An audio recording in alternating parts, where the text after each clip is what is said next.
क्या हुआ था उसे? ये लोग बोल रहे हैं कि मैंने उसको झूठ बोल रहे थे। मैं दया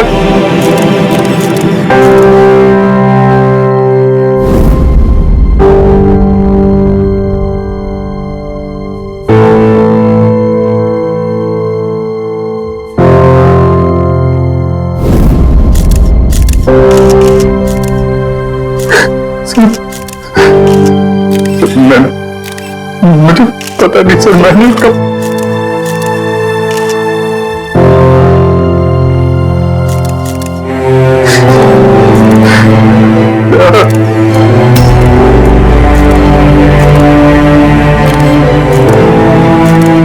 नहीं अभिषेक, तुम अंदर नहीं जा सकते। तुमने दया की जान ले ली है, तुम्हें गिरफ्तार कर रहा हूं।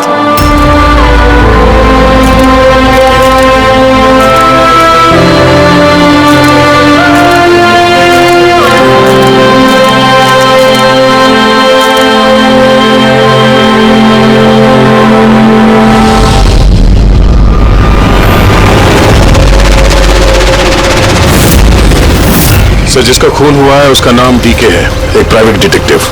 उसके मेड ने लाश देखी सुबह।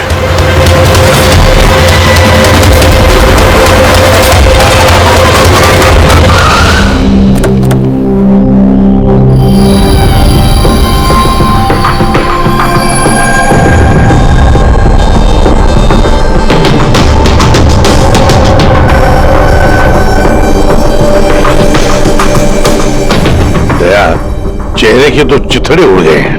लगता है पॉइंट ब्लैंक रेंज से एक से ज्यादा गोलियां मारी है इसे।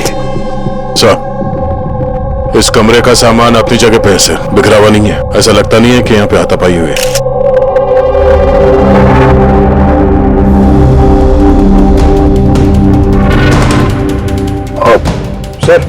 सर ये कबर्ड और सेफ तो खुला हुआ और सब सामान तो जगह पे भी है। ऐसा लग रहा है कि इसको किसी ने हाथ ही नहीं लगा।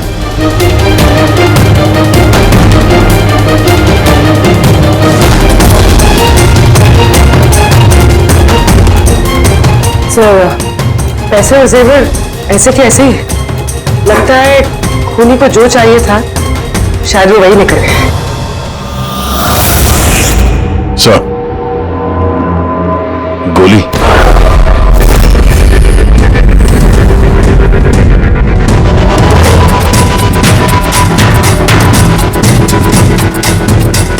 तीन गोलियां चली है दया।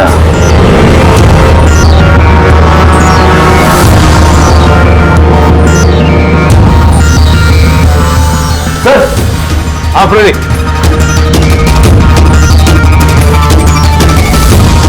सर, ये खिड़की के कांच निकाले हुए हैं, मतलब खूनी यहीं से अंदर घुसा है। हाँ, काम करो रेडी, फिंगरप्रिंट उठा। आ गया। डीके का मोबाइल फोन सर। बनने से पहले डीके ने 3 बार किसी संजय को कॉल किया। संजय? किसी संजय को जानती है? नहीं साहब। रात 1 बजे से 2:30 बजे के बीच में 3 बार। संजय की डिटेल निकालो। सर। हाँ, और हाँ भैया, तू अभिजीत कब रह गया? तुमने उसे फोन करके कहा था ना यहाँ आने के लिए क्राइम सीन पर? हाँ सर, बताया था। शायद कहीं ट्रैफिक में फंस गया होगा। ट्रैफिक में? फोन करो उसे, कहो इसी वक्त आ जाए यहाँ पर। सर। हाँ।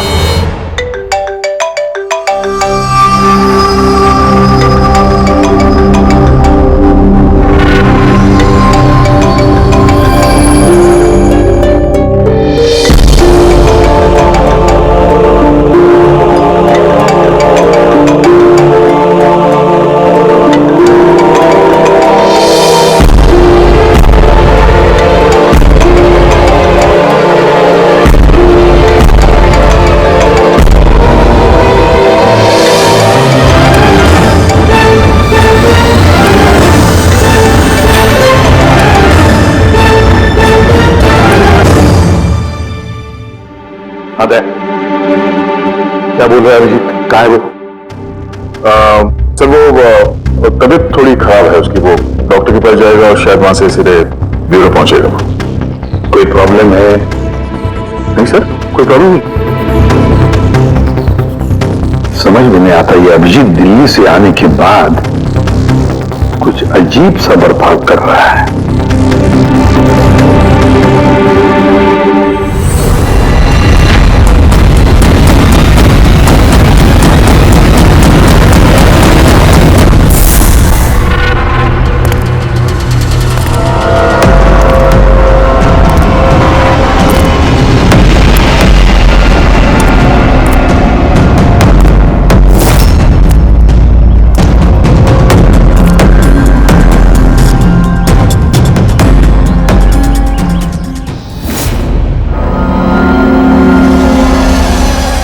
तुमको मेरी मदद की जरूरत है।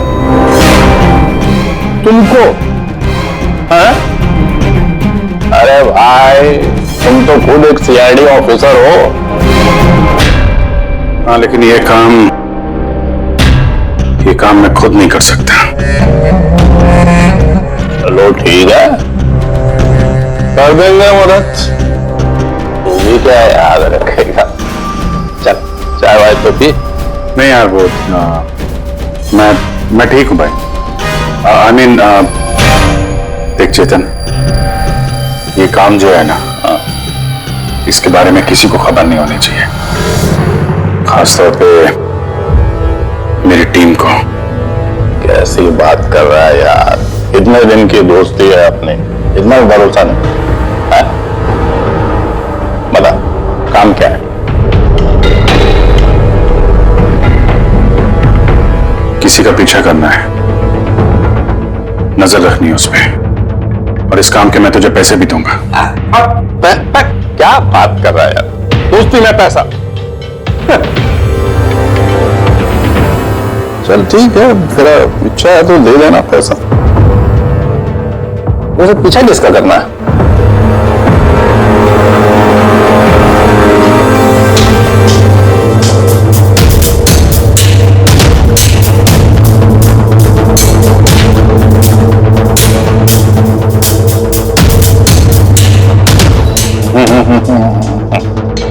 अभिजीत, लगता है तूने गलती से गलत फोटो दे दिया है। कोई गलत फोटो नहीं है, तुझे इसी का पीछा करना है। ये कहां जाता है, किससे मिलता है, क्या करता है, सब कुछ रात 10 बजे से सुबह 6 बजे तक। प्लीज कोई सवाल मत पूछ, जितना कहा उतना कर बस। Okay okay.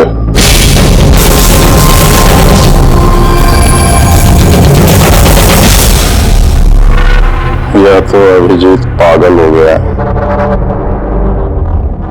ये बहुत बड़ा कोई गेम चल रहा है।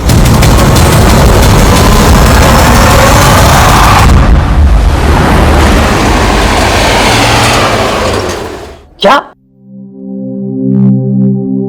डीके का खून हो गया? मरने से पहले डीके ने आखिरी बार फोन पे आपसे बात की थी आधी रात को। क्या बात क्या हुई थी आपकी? वो मेरे कहने पर किसी पर जासूसी कर रहा था, कुछ सबूत मिला उसे, इसलिए उसने फोन किया था मुझे। जासूसी क्यों? मेरी बॉस मंदिरा जी के लिए। मंदिरा? कुमार ज्वेलर्स की मालकिन, मशहूर पेज 3 सेलिब्रिटी। उस दिल्ली वाले केस के बारे में तो आप सबने सुना है। हो मंदिरा कुमार, मंदिरा जी, उन पर तो उनके पति, सास ससुर और केयरटेकर्स को मारने का इल्जाम था, है ना? जी मगर सबूत न मिलने पर कोर्ट ने मंदिरा जी को बरी कर दिया और उसके कुछ ही दिनों बाद मंदिरा जी की पर्सनल असिस्टेंट ईशाना, उसने भी आत्महत्या कर ली।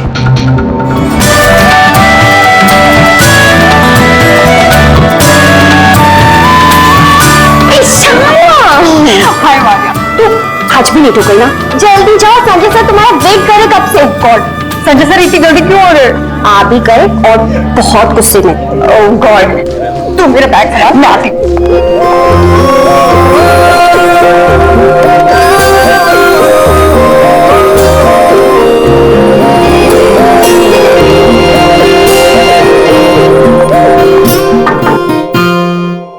मैं come sir, come in. sorry sir, sorry, I'm so sorry. What is this, Ishana? ये कोई टाइम में ऑफिस आने का?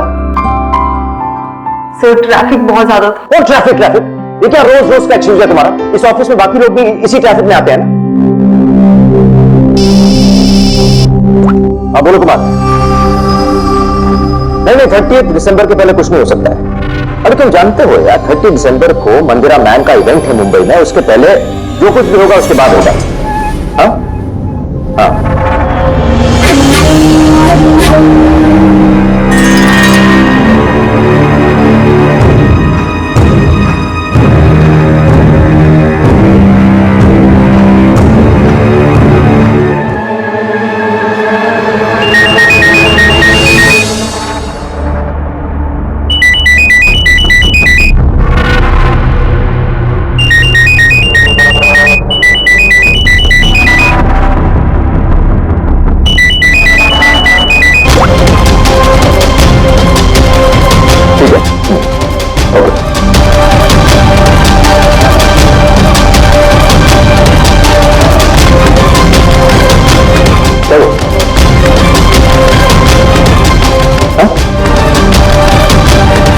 ईशाना, वहां बाहर क्या देख रही हो?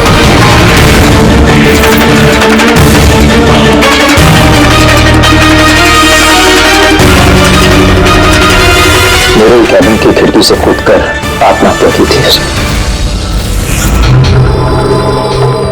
आत्महत्या क्यों की थी वो किसी को पता नहीं। वैसे मंदिरा जी ने डीके को किस पर जासूसी करने के लिए काम पे लगाया था? उनकी जान को खतरा है। डीके वही पता लगाने की कोशिश कर रहा था। जान को खतरा किससे? दरअसल कोर्ट से बरी होने के बाद कोई मैम को धमकियां दे रहा था।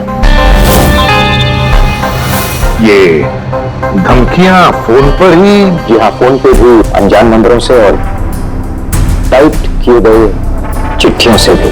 मैम दोबारा पुलिस के चक्करों में पड़ना नहीं चाहती थी, इसलिए डीके को हायर किया था उन्होंने। तो कुछ पता चला डीके को? उसके हाथ कुछ सबूत लगा था कि उसने एक पेन ड्राइव में सेव करके रखा था। वो पेन ड्राइव वो मुझे देना चाहता था, इसलिए दिल्ली से मुंबई आया था मैं। तो डीके के घर में उसका लॉकर खुला हुआ था, तो कहीं उस लॉकर से ये पेन ड्राइव चोरी तो नहीं हुआ? हो सकता है दया। उसके घर में हमें एक लैपटॉप भी मिला सर, शायद उसे कुछ पता चल जाए। मंदिरा ऐसे कैसे कर सकती है? उसने अराउंड फ्रीज कर दिया। अभी आपको समझते क्या है? अब सब कुछ उनकी मर्जी से होगा। ये लोग कौन? सीआईडी। वैसे हम संजय से मिलने आए थे। आप दोनों कौन हैं? सर ये कायरा है, मिस्टर कुमार, मेरा मतलब मंदिरा मैम की बेटी,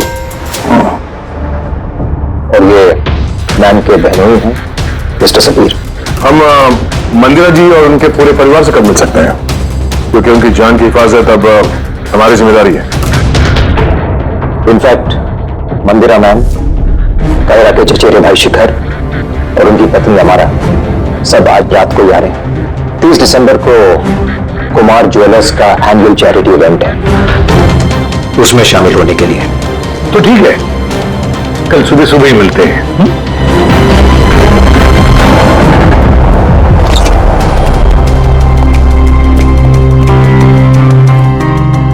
ये सब क्या है? और सीआईडी हमारे पर्सनल मामले में दखल क्यों दे रही है?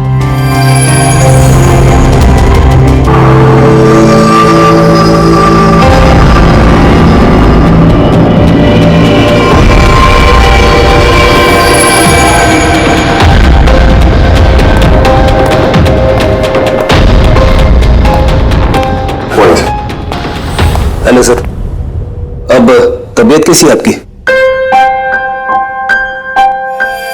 मर्डर इन्वेस्टिगेशन है सर, कार्डियक इन्वेस्टिगेटर डीके की गई में मौत हुई सर। ये पूरी केस फाइल है।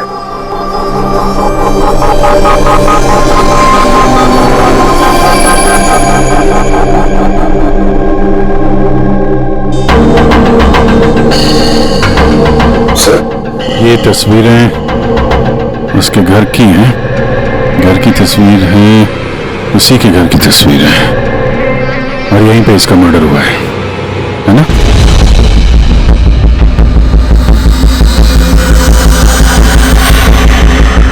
बराबर यहीं पे मर्डर हुआ है इसका। पंकज, ये क्या पूछ रहे हैं हमसे? हमने अभी अभी तो यही बताया। वही तो सर, लग रहा है अभी भी उनकी तबीयत ठीक नहीं है, कुछ गड़बड़ लग रहा है सर।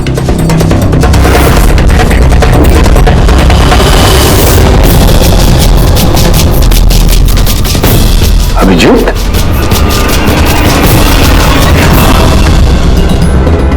Good morning sir. क्या चल क्या रहा है तुम्हारा? कहाँ गायब हो गए थे?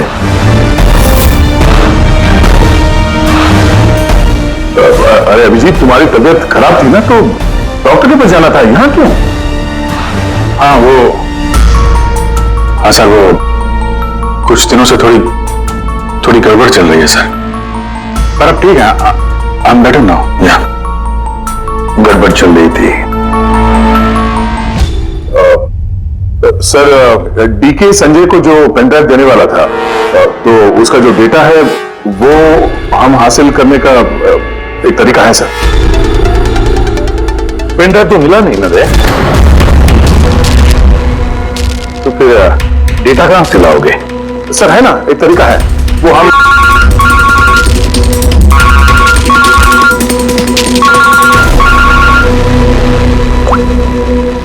हाँ बोल रहा हूं के हाँ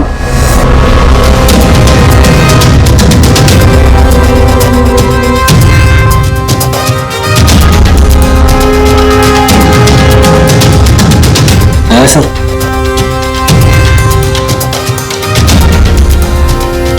सर, अभिजीत सर की तबीयत अभी भी ठीक नहीं लग रही है। क्यों? सर उन्हें केस के बारे में समझा रहे थे, लेकिन वो हमारी तरफ सुन ही नहीं रहे थे सर, अपने में कहीं गुम थे। तभी सर, मंदिरा केस के बारे में सारी डिटेल्स निकाल ली, न्यूज़पेपर्स पे, टीवी पे जो भी आया है सब।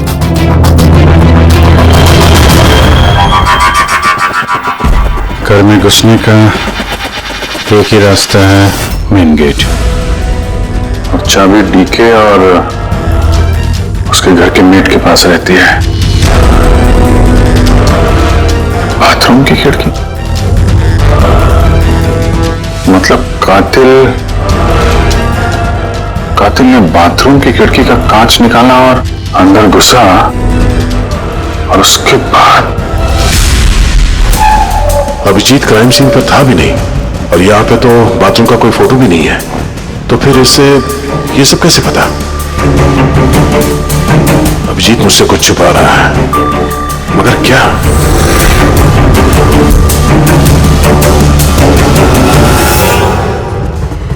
डीके के कंप्यूटर से जो डेटा डिलीट हुआ है वो उसके ऑनलाइन अकाउंट से निकाला जा सकता है, बस एक बार ये पासवर्ड मैच हो जाए।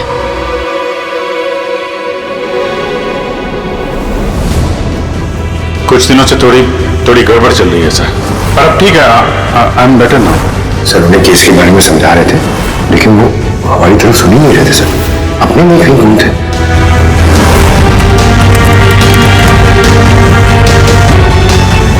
Yes sir, sir password match हो गया।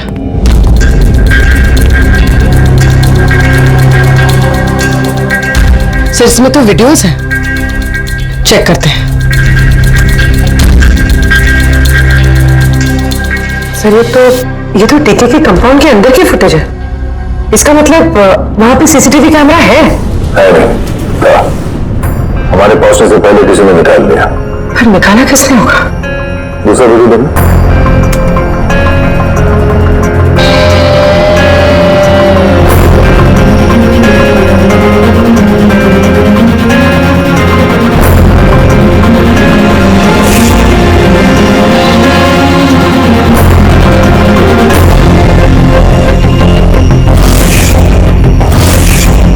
कैसे हो सकता है?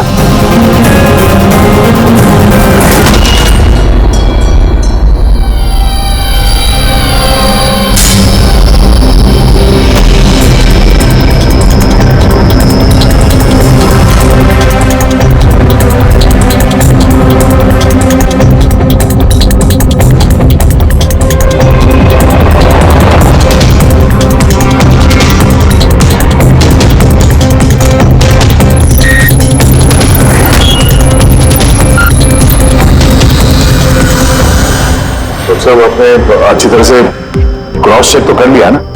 मतलब गन तो हमारे पास है नहीं, तो कहीं कोई गलती नहीं है? कोई गलती नहीं। मैंने एक बार नहीं 10 बार क्रॉस चेक किया है। मानता हूं कि गन हमारे पास नहीं है, लेकिन गन के रिकॉर्ड्स तो हमारे पास हैं। वो गोलियां जिससे डीके की मौत हुई है, वो गोलियां उसकी ही गन से चली है। गोलियों का पैटर्न, गोलियों पर लगे हुए निशान, सब ये बात साबित करते हैं कि वो अभिजीत की गन है। सर गोली अभिजीत की गन से चली है, लेकिन ये जरूरी तो नहीं कि उसी ने गोली चलाई है। एग्जैक्टली सर, इसलिए मैंने ये बात एसीपी साहब को भी नहीं बताई, सिर्फ आप दोनों को बताई, ताकि मैं इस मामले के तह तक जा सकूं। क्या तुमने ये बात एसीपी को नहीं बताई? क्या बताऊं सर, क्या बताऊं एसीपी साहब को? जब मेरा दिल नहीं मान रहा तो मैं उनको क्या बताऊं? अगर ये बात तुम्हारा दिल नहीं मान रहा था तो तुमने फोन करके क्यों मुझसे पूछा कि जिस गन की गोलियों से डीके की मौत हुई है वो गन अभिजीत की है या नहीं?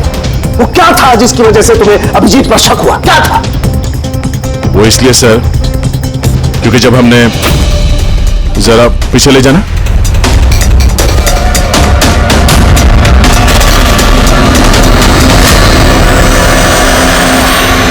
अभिजीत डीके के घर में तो गया, फिर भी तुम अभिजीत को बचाने की कोशिश कर रहे।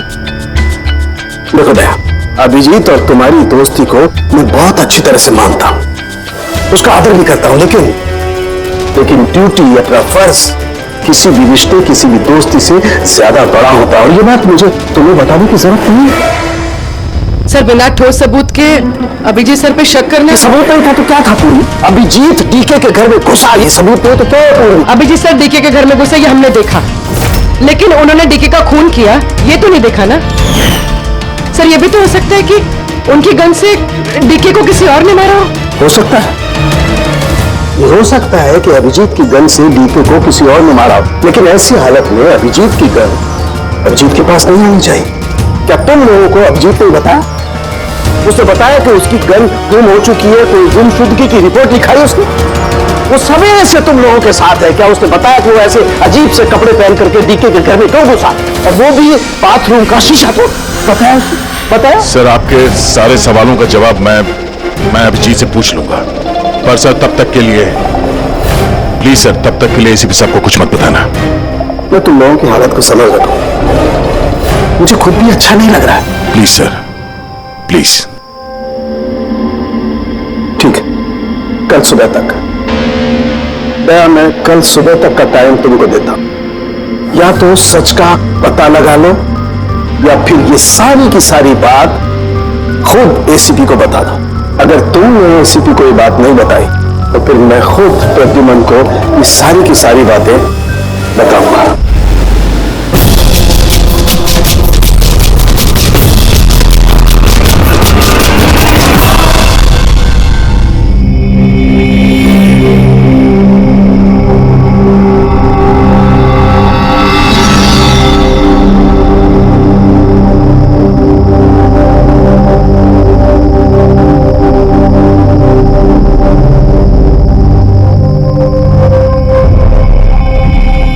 आधा घंटे से ऊपर हो गया, 10 का 10:30 बज गया, अभी तक आया ही नहीं। पूरी रात में लगता है इंतजार करवाएगा।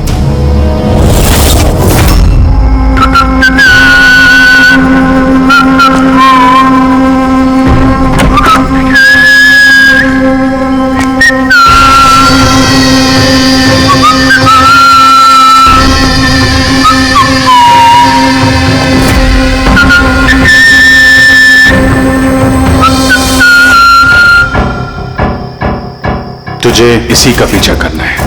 ये कहां जाता है, किससे मिलता है, क्या करता है, सब कुछ रात 10 बजे से सुबह 6 बजे तक। ये अभिजीत है? इसको क्या हुआ? ये होलिया क्या बना रखा है इसने?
सर, दिल्ली से सब लोग आ गए हैं। मंदिरा मैम, अमारा मंदिरा के देवर की बहू, कायरा मंदिरा की सौतेली बेटी, सबीर मंदिरा का बहनोई, शिखर मंदिरा के देवर का बेटा। आइए मैम, ये है सीआईडी की टीम। एसीपी साहब, अच्छा हुआ आप लोग आ गए। डीके के कातिल का पता चला? अरे आपको तो मालूम होगा कि हमारा मशहूर एनुअल इवेंट 30 दिसंबर को होने वाला है। आई होप कि आपने मेरी सिक्योरिटी की सारे बंदोबस्त करा दिए हैं। देखिए, मुझे गलत मत समझिएगा, लेकिन मैं कोई चांस नहीं लेना चाहती एक्चुअली। ये इवेंट मेरे लिए बहुत ज्यादा इंपॉर्टेंट है, लेकिन अपनी जान से ज्यादा नहीं। क्या आपको पूरा यकीन है कि आप मेरी हिफाजत कर पाएंगे? और डीके के केस में क्या प्रोग्रेस हुई? उसकी तहकीकात कहां तक पहुंची? वो सब जानने की आपको कोई जरूरत नहीं है मंदिरा की। रही बात आपकी सुरक्षा की, वो हमारी जिम्मेदारी है। How interesting. भाभी जी, आपको डर लग रहा है मंदिरा जी को? भाई, जिसका कानून भी आज तक कुछ नहीं बिगाड़ पाया, मानना पड़ेगा उस इंसान को जिसने आपको डरा दिया। शायद इसे पता नहीं होगा ना इनके बारे में कि ये क्या क्या कर सकती है। क्या आपको भी लगता है कि मैंने अपने पति और बाकी लोगों को मारा है? देखिए मंदिरा जी, आप पर जो भी आरोप है उससे हमें कुछ लेना देना नहीं है। कोर्ट ने आपको बरी कर दिया और हम कोर्ट के फैसले का सम्मान करते हैं। आप सिर्फ इतना बताइए, आपको किस पे शक है? कौन है वो जो आपको मारना चाहता है? शक? जी हाँ, शक।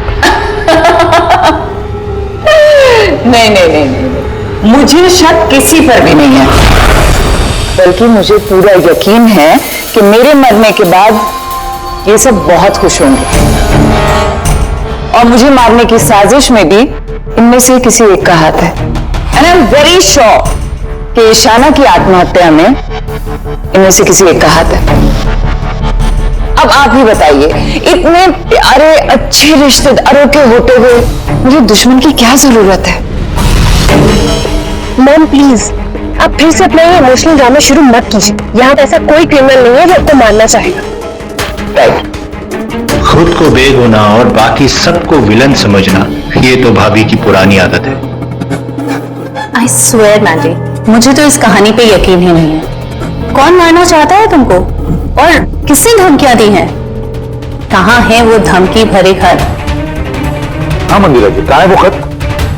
वो मुझे याद नहीं, मैंने फेंक दिया। सी, आई न्यू कि आप यही बोलोगे। सो कन्वीनियंट। बस हो गया। आप लोग एक दूसरे पर कीचड़ उछलना बंद कर दीजिए और एक बात अच्छी तरह से याद रखिए, हमें सब पर शक है और जब मैं सब पर कहता हूं उसका मतलब है आप सब पर शक है, आप सब पर। और एक बात, हमारी परमिशन के बगैर आप ये शहर छोड़ नहीं सकते। कोई भी शहर छोड़कर नहीं जाएगा। अगर जरूरत पड़े तो हम आपको दोबारा बुला देंगे। Thank you very much. Thank you.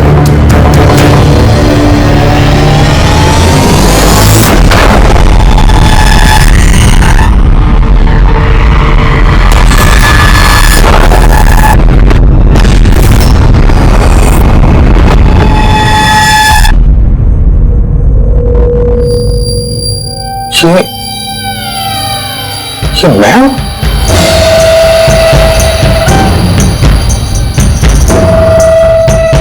ये कपड़े पहन के घूम रहा था। से कपड़े तो रोज सुबह मेरे वॉशिंग मशीन में धुल रहे होते हैं।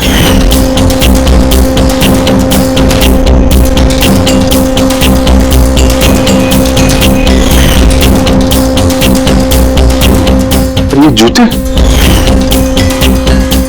यार ये जूते गंदे रहते जैसे मैंने इन्हें पहना हो। लेकिन मुझे याद नहीं मैं ये कपड़े कब पहनता। सच में मुझे क्या हो रहा है मेरे साथ? ये कार में कौन है? ये किससे बात कर रहा हूं मैं? कौन है कार में? नहीं, मैंने नहीं देखा। तुम बात कर रहे थे, तुम्हें पता होगा। और तुम कल तो मुझे पहचाने।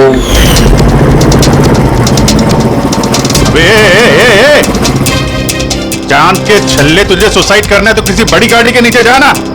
खाली फोकट मेरे सामने क्यों आना है? तो तू कैसे बात कर रहा है? और ये क्या बन के घूम रहा है तू? ये अपुन का स्टाइल है, टोनी का स्टाइल। तू कौन? मैं कौन? मुझे नहीं पहचानता है? और ये टोनी कौन है? अरे टोनी अपुन है और कौन? यार अभिजीत, देख यार, किसी केस के सिलसिले में तू ऐसा कर रहा होगा तो मुझे बता दे यार। डरा मत भाई। अदरा अदरा कौन अभिजीत? कौन सा केस? तो तू क्या बोल रहा है ना, मेरे भेजे में कुछ घुस नहीं रहा है, समझा? टोनी नाम है मेरा, टोनी। टोनी से पंगा नहीं लेने का, समझा? चल हवा आने दे, टोनी को जाने दे।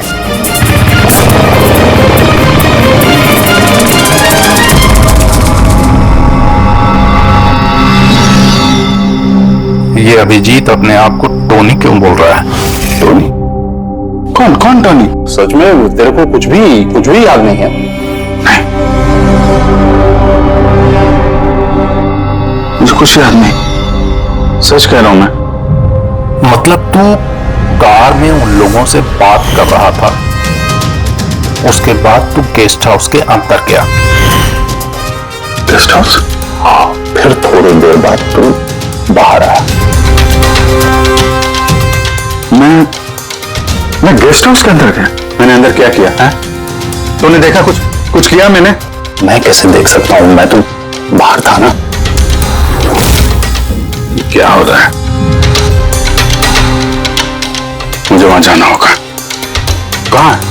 कौन सा गेस्ट हाउस है ये? है?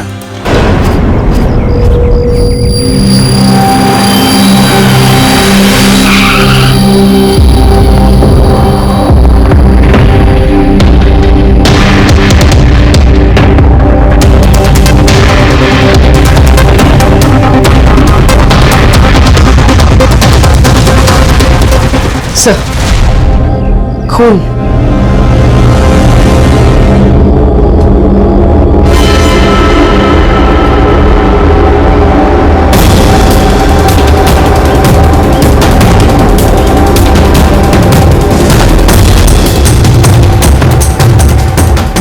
अभिजीत,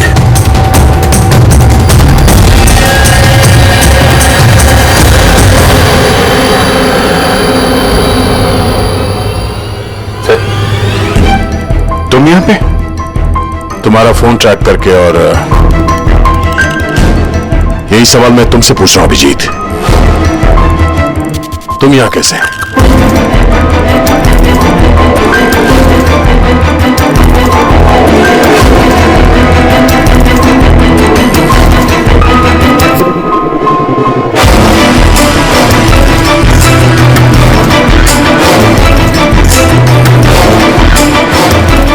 नहीं, ये मैं बताता हूं दया, यहां पे क्या हुआ। अभिजीत, यहां पे क्या हुआ वो तो हमें दिख रहा है, तुम बताओ किसने किया ये? हाँ? तुमने इन दोनों को मारा? मैंने? अभिजीत, मैं तुमसे कुछ पूछ रहा हूं। तुमने मारा इनको?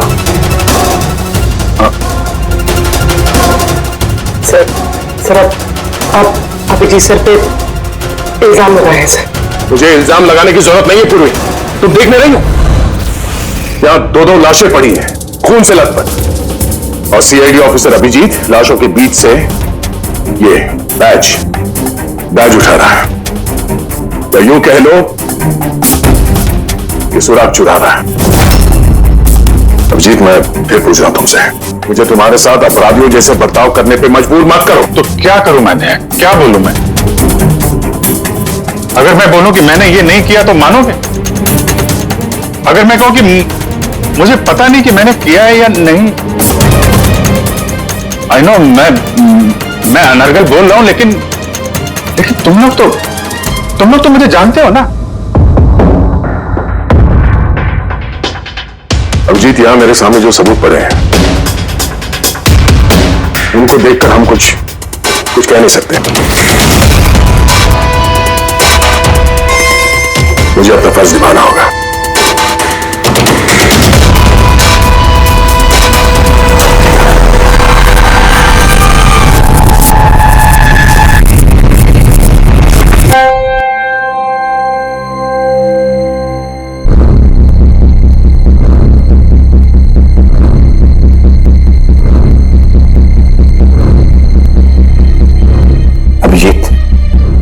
इतनी देर से मैं तुम्हें पूछे जा रहा हूं, मगर तुम्हारे पास कोई जवाब तक नहीं है।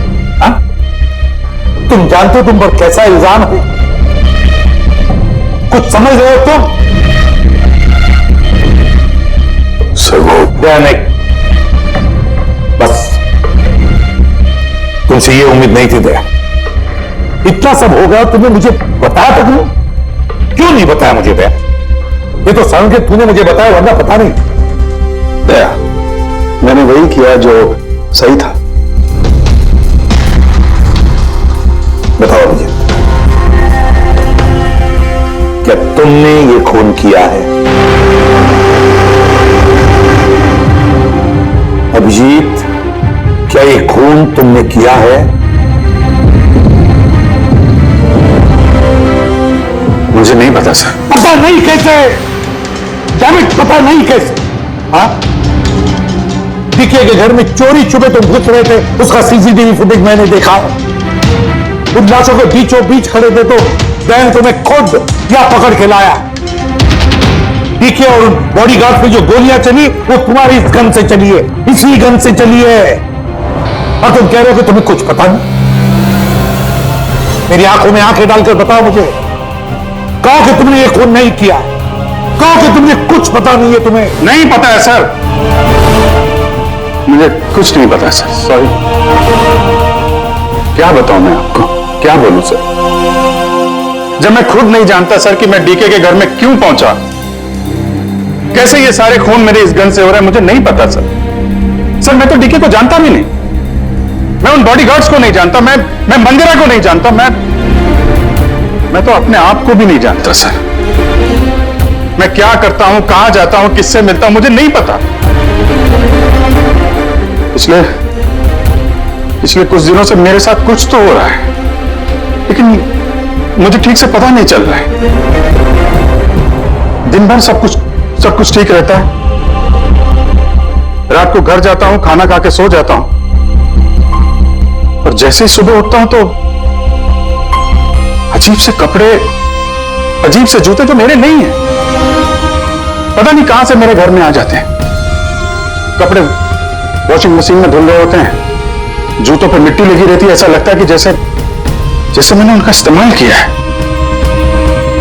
लेकिन मुझे पता नहीं चलता। थकान सी रहती है, ऐसा लगता है कि जैसे मैं रात भर जगा हूं, लेकिन जबकि मैंने क्या किया मुझे नहीं पता। लगता है हर रोज मेरी जिंदगी के 6-8 घंटे गायब हो जाते हैं, जिनके बारे में मुझे कुछ पता नहीं। आप कहते हैं कि मैं डीके के घर गया, हो सकता है, लेकिन मुझे नहीं पता। मैंने डीके और उन बॉडीगार्ड्स को मारा, लेकिन मुझे नहीं पता। मैं मंदिरा को मारने की कोशिश कर रहा हूं, लेकिन मुझे नहीं पता। मैं क्या करता हूं, मैंने क्या किया है, मैं क्या करने वाला हूं, मुझे नहीं पता सर, मुझे नहीं पता।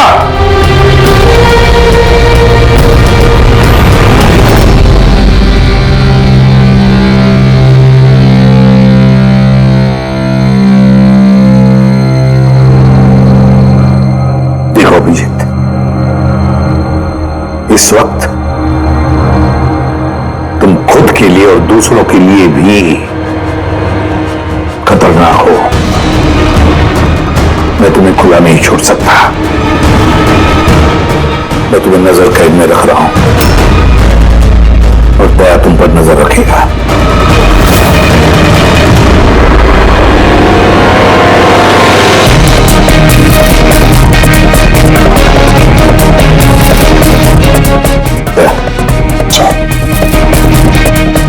एक बात अच्छी तरह से याद रखना, तुम अपने दोस्त पर नहीं, बल्कि एक कातिल पर, एक खूनी पर नजर रख रहे हो। एक ऐसा आदमी जिसका मानसिक संतुलन बिगड़ चुका है। अब से इस केस की तहकीकात मैं खुद करूंगा, और तुम अभिजीत को रोकोगे कोई भी जुर्म करने से, और उसके लिए तुम्हें अभिजीत पर गोली भी चलानी पड़े तो वो तुम चलाओगे। Is that clear? Yes sir.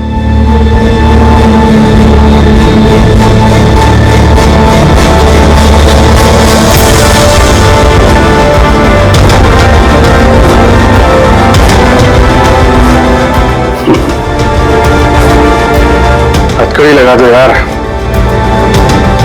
सुना ना, मानसिक संतुलन ठीक नहीं है मेरा। कब क्या कर बैठूं कुछ पता नहीं। रोक लो मुझे, इससे पहले मेरे हाथों कोई और गुनाह हो जाए। रोक लो मुझे यार। आपका ऑफिसर, आपका अपना सीआईडी ऑफिसर मेरी जान के पीछे पड़ा है। उसने उन लोगों को भी मार डाला जो मेरी हिफाजत कर रहे थे, और आप बड़ी शान से कह रहे हैं कि डरने की कोई बात नहीं है। वो आपकी नाक के नीचे लोगों का कत्ल कर रहा है, और आप अब भी कह रहे हैं कि डरने की कोई बात नहीं है। कमाल है। आप मुझे बताइए कि मैं आप लोगों पर कैसे भरोसा करूं। आज आपका एक ऑफिसर सीरियल किलर निकला है, कल को कोई दूसरा निकल आएगा। बस मंदिरा जी, बस। बहुत भूल गई आप। हमारा इंस्पेक्टर अभिजीत एक ईमानदार और बहादुर सिपाही है। अपने देश की रक्षा के लिए और आम आदमी की सुरक्षा के लिए अपनी जान तक कुर्बान कर सकता है, लेकिन एक किलर कभी नहीं बन सकता। हाँ, उस पर इल्जाम जरूर है, 3 खून का इल्जाम है। साबित सिर्फ इतना हुआ है कि अभिजीत का मानसिक संतुलन बिगड़ चुका है। उसे कुछ याद नहीं रहता वो क्या करता है, किससे मिलता है, क्या बोलता है, और उसके बाद में जब नॉर्मल होता है सब कुछ भूल जाता है। इसका मतलब ये नहीं कि वो कोई सीरियल किलर है। मैं पूरी यकीन के साथ कहता हूं, खतरा है आपकी जान को, तो वो आपके इन रिश्तेदारों से। एक्सक्यूज मी, सबूत सारे आपके ऑफिसर के खिलाफ मिले हैं, और शक आप हम सब पे कर रहे हैं? या मैं आप सब पर शक कर रहा हूं। ऑफिस से तो आप ही गए हुए, आप तो उसे ही बचाएंगे। वो तीनों खून इंस्पेक्टर अभिजीत की गन से चली हुई गोलियों से हुए, और आपको लगता है कि ये काम हम में से कोई कर सकता है? अरे हमारे पास आपके ऑफिसर की गन कहां से आएगी? शिखर जी, जल्द से जल्द हम पता लगा लेंगे कि इंस्पेक्टर अभिजीत की गन आपके पास कैसे आई। लेकिन मंदिरा जी, एक रिक्वेस्ट है, आपका जो 30 दिसंबर का इवेंट है आप कैंसिल मत कीजिए। बहुत अच्छा मौका है खूनी को पकड़ने का, क्योंकि खूनी उस इवेंट में जरूर आएगा।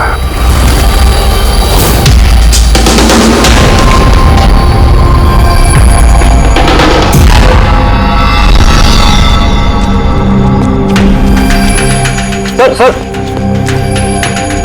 हाँ संजय, क्या बात है? आप अभिजीत सर के बारे में कुछ कह रहे थे कि उनके जहन में कोई और शख्सियत घुस जाती है, याददाश्त उनकी, मतलब उन्हें रात के कुछ घंटे याद नहीं रहते। हाँ, बिल्कुल ऐसा ही, एग्जैक्टली ऐसा ही किसी और के साथ भी हुआ था। किसके साथ? हाँ? सर, ईशाना। ईशाना? जिस दिन उसने आत्महत्या की उसके कुछ दिन पहले से बिल्कुल ऐसा बर्ताव करने लगी थी वो। क्या? बस अजीब सी हो गई थी वो, खोई खोई रहती थी। जिस दिन आत्महत्या की उसने, उसके कुछ दिन पहले से एक अजीब सा रिंगटोन लगा रखा था उसने अपने फोन पर, और फिर उस दिन अचानक से वो रिंगटोन बजने लगा और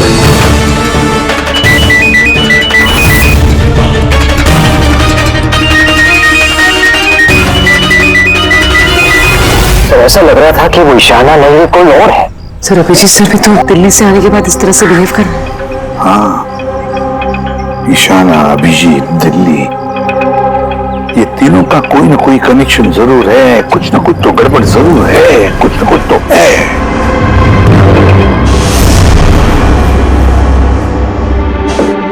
कॉफी? अरे पी लो यार, कुछ मिलाया नहीं है। मैं यही हूं और कहीं भागने वाला नहीं। अभिजीत, तुमने हम सबसे ये बात छुपाई क्यों?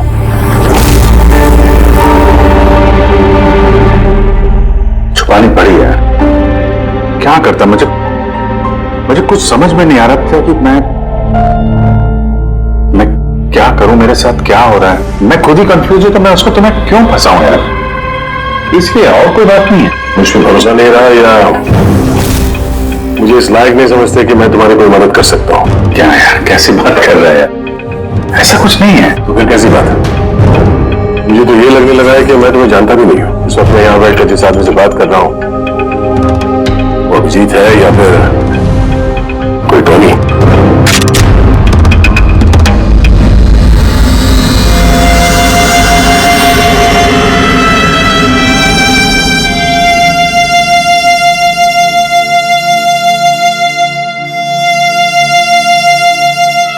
मैं तुम्हें कोई नुकसान नहीं पहुंचाने वाला। अभिजीत हूं या टोनी, सपने में भी नुकसान नहीं पहुंचाऊंगा। धन दिखाने की जरूरत नहीं है। बात यह है ही नहीं कि तुम मुझे कोई नुकसान पहुंचा सकते हो या नहीं। बात यह है कि मैं यहां सिर्फ अपनी ड्यूटी कर रहा हूं और मैं कोई चांस नहीं ले सकता। मैं तो तुम्हें शायद जानता भी नहीं हूं।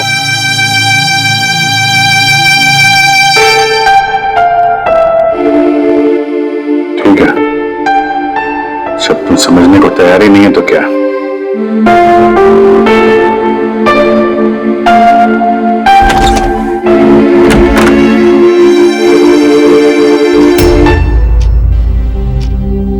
तो डॉक्टर महेश, हमने आपको सारी बात बता दी। अब आप बताइए, आपको क्या लगता है? देखिए, अभी अभी आपने जो कुछ भी मुझे कहा ये अभिजीत और ईशाना के बारे में, उससे एक बात तो बिल्कुल साफ है कि दोनों की कंडीशन एक जैसी है। Artificially induce split personality. इसे सरल शब्द में मैं आपको समझाऊं तो इसमें पेशेंट के दिमाग में उसके अपने व्यक्तित्व के अलावा एक और व्यक्तित्व को प्लांट किया जाता है। जो किसी खास दशा, निर्देश, आदेश के मुताबिक चलता है और उसे इस तरह सेट किया जाता है कि वो व्यक्तित्व खास निर्धारित समय पर निर्धारित ट्रिगर मिलने पे उस व्यक्तित्व पे हावी हो जाता है। और जितनी देर ये हावी रहता है वो पुराने व्यक्तित्व के बारे में ना तो कुछ जानता है और ना ही उसे पुराने व्यक्तित्व के बारे में कोई भी चीजें याद रहती है। ये इंसान का दिमाग है। इस दिमाग के दो मुख्य हिस्से हैं, सचेत मस्तिष्क यानी कि कॉन्शियस स्टेट ऑफ माइंड, जिसमें हम अभी हैं, और अचेत मस्तिष्क यानी कि semi conscious state of mind, जो हम सब सो रहे होते हैं उस वक्त होता है। और कभी कभी जागते हुए भी किसी नशे या किसी दवाई के असर में हमारा अचेत मस्तिष्क एक्टिव होता है। सचेत और अचेत दोनों ही अवस्था में ही दिमाग अलग अलग होते हैं। इस अवस्था में दोनों ही दिमाग जो सोचते हैं, जो बातें, जो यादें, उसे सेव कर लेते हैं। सचेत मस्तिष्क में सेव बातें तो हमें बरसों तक याद रहती हैं, लेकिन अचेत मस्तिष्क में सेव की हुई बातें हमें याद नहीं रहती। डॉक्टर महेश, ये कुछ हिप्नोसिस जैसा, सम्मोहन जैसा, जिसमें इंसान के दिमाग को कंट्रोल करके उसे कुछ भी करवाया जा सकता है एक रिमोट की तरह से, और बाद में किसी खास आवाज से उस सम्मोहन को तोड़ दिया जाता है और इंसान को कुछ भी याद नहीं रहता। नहीं डॉक्टर सोलंकी, सम्मोहन में अलग प्रक्रिया है।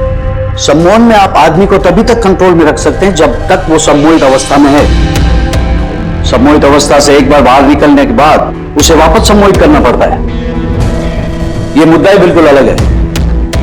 यहां पर इंसान के दिमाग में एक घटना जो बिल्कुल घटी नहीं है, एक व्यक्ति जो है ही नहीं, उसे उस इंसान के अंदर डाला जाता है। उसके दिमाग में यह बात फीड की जाती है। अच्छा, तो इसका मतलब है यही सब कुछ तो अभिजीत के साथ हो रहा है। किसी भी तरह से अभिजीत को ट्रिगर मिलता है जिसकी वजह से टोनी जाग जाता है। Exactly sir. रात को अभिजीत के सो जाने के बाद उसको जरूर कुछ आवाजें सुनाई देती होगी जो कि उस टोनी के लिए ट्रिगर हो सकती है। वो आवाज सुनते ही टोनी जाग जाता है, लेकिन अभिजीत वहीं सोया रहता है। टोनी जाग जाता है वो टोनी जो खूनी है, जो दरिंदा है, जो मुजरिम है, और अभिजीत के जानने वालों में से वो किसी को भी नहीं जानता। अगर ऐसा है तो अभिजीत के अंदर के टोनी को भी किसी भी तरह से कमांड दिया गया है मंदिरा को मारने का। तो 30 दिसंबर वाले इवेंट में ये टोनी इसे अंजाम देगा, मंदिरा को मारने की कोशिश करेगा। 2 दिन बाद 30 दिसंबर।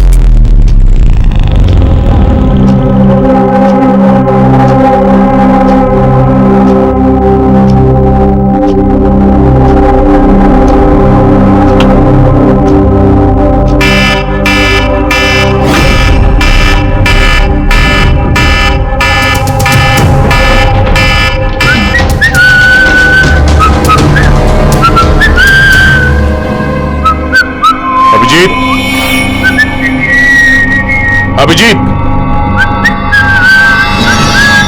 कहां हो?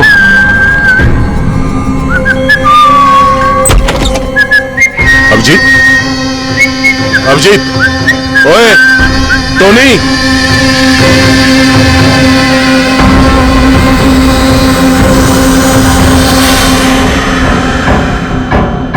कौन है तू? तू अपन के घर में क्या कर रहा है? अभिजीत, टोनी, तुम यहां से बाहर नहीं जा सकते। तुम यहां नजरबंद हो। इस घर के अंदर रहना होगा, समझे?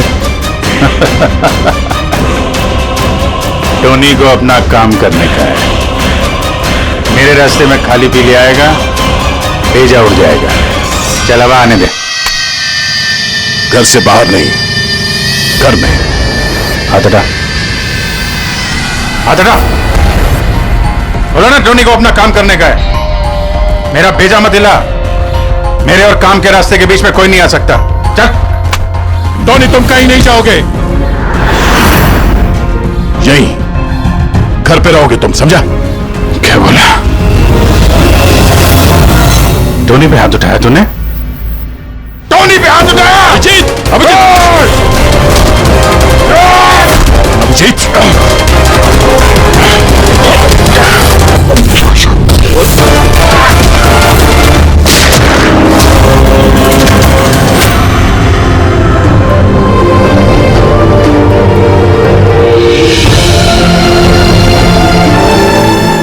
संध्या, क्या हुआ दया?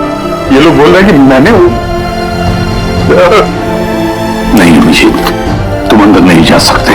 तुमने दया की जान ले ली है, मैं तुम्हें गिरफ्तार कर रहा हूं।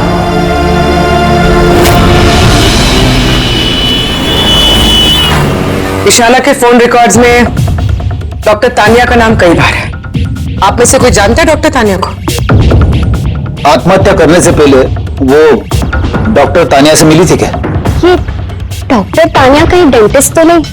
इशाना मरने से पहले कई बार एक डेंटिस्ट से मिली थी। मुझे नाम तो नहीं मालूम, पर हो सकता है ये वही हो। जितना मुझे लगता है ये कोई डेंटिस्ट तो नहीं है। कुछ दिनों पहले सीआईडी ऑफिसर अभिजीत यहाँ रुके थे। यस मैम, उस पूरे हफ्ते में यहाँ जो कोई भी रुका था उन सबकी लिस्ट चाहिए। और उनके स्टे के दौरान इस लॉबी की सीसीटीवी फुटेज भी देखनी है।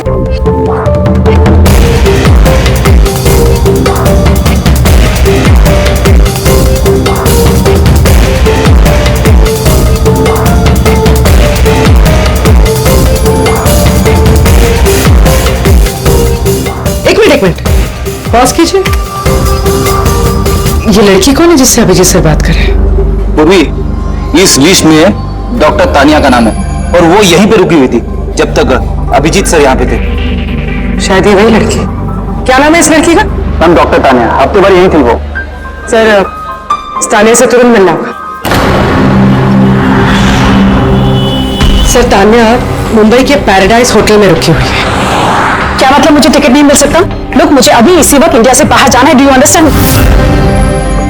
Yes doctor Tania. जी, आप कौन? इशाना, इशाना की दोस्त, सीआईडी ऑफिसर पूर्वी।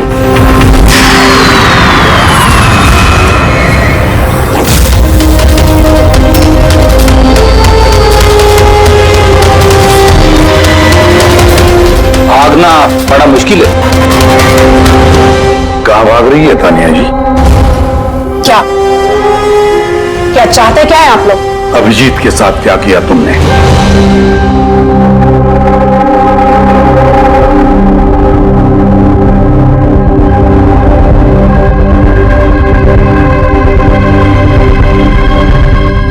इशाना और अभिजीत के दिमाग के साथ मैंने ही एक्सपेरिमेंट किया है। इशाना को आत्महत्या करने के लिए और अभिजीत को एक मर्डर करने के लिए मैंने ही प्रोग्राम किया था। कैसे कैसे किया तुमने program? Artificially induced split personality के जरिए मैंने दोनों के दिमाग को सेट किया और अपने सेट शेड्यूल के मुताबिक दोनों को इस तरह प्लान किया कि एक ट्रिगर बजेगा या एक कॉल आएगा, और जब भी ये कॉल आएगा दोनों को वो सारे ऑर्डर्स मानने होंगे किसी भी हाल पे। वो फोन नंबर जहां से उनको फोन आते, किसका नंबर है ये? वो एक पीसीओ का नंबर है। इशाना ने मुझे ये नंबर दिया था अभिजीत के दिमाग में फीड करने के लिए। क्या कहा तुमने? अभिजीत के साथ ऐसा करने के लिए इशाना ने कहा तुम्हें? जी। और फिर इशाना की खुदकुशी, उसका क्या? वो भी खुद इशाना ने ही कहा था मुझसे करने के लिए। व्हाट? जी, कहा तो इशाना नहीं था, बट आई एम श्योर कि इसके पीछे जरूर किसी और का हाथ है जिसके बारे में मैं नहीं जानती। क्यों करेगी ऐसा वो? ये भी उसकी कोई मजबूरी। हमें किसी भी हालत में अभिजीत को इसमें से निकालना होगा। ले चलो इसे। चलो, वो बाहर नहीं आ सकता। क्यों? मैंने अभिजीत के दिमाग को प्रोग्राम किया है, सम्मोहित नहीं कि जाकर उसका सम्मोहन तोड़ दूं। मैंने अभिजीत के दिमाग में खूनी को प्लांट किया है, टोनी को। यही है वो आर्टिफिशियली इंड्यूस्ड पर्सनालिटी जो अब कभी बाहर नहीं निकलेगा। और मैं चाहूंगी तो भी मैं अभिजीत को इससे बाहर नहीं निकाल सकती, क्योंकि अगर मैंने ऐसा किया तो या तो अभिजीत पागल हो जाएगा या उसकी जान भी जा सकती है। मतलब ये कि जब भी ट्रिगर होगा टोनी मंदिरा को मार के रहेगा और वो तब तक नहीं रुकेगा जब तक वो वाकई मंदिरा को मार नहीं दे, और इसके बीच में जो भी आएगा वो भी मरेगा। मंदिरा को मारने का ट्रिगर क्या है? क्या ट्रिगर है अभिजीत के लिए? ईशाना के केस में ट्रिगर था एक रिंगटोन और अभिजीत के केस में ट्रिगर है रिमाइंडर टोन, एक खास तरह का बीप जो मैंने अभिजीत के मोबाइल पे सेट कर दिया था। हम अगर अभिजीत मंदिरा को कैसे मारेगा? क्या प्रोग्राम किया है तुमने, बताओ। वो तब तक मंदिरा को चाकू से मारता रहेगा जब तक कि बहुत सारा खून नहीं बह जाता। और कितने बजे के लिए प्रोग्राम किया ये? 10 बजे। माय गॉड, सिर्फ 2 मिनट बाकी है। गिरफ्तार कर लो इसे।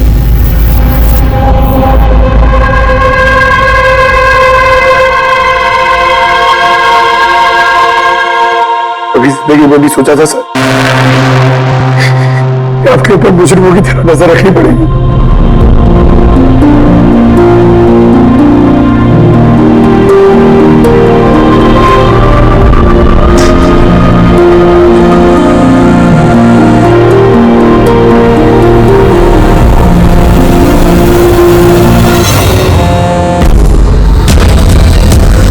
उनका डैमेज फोन उठाओ।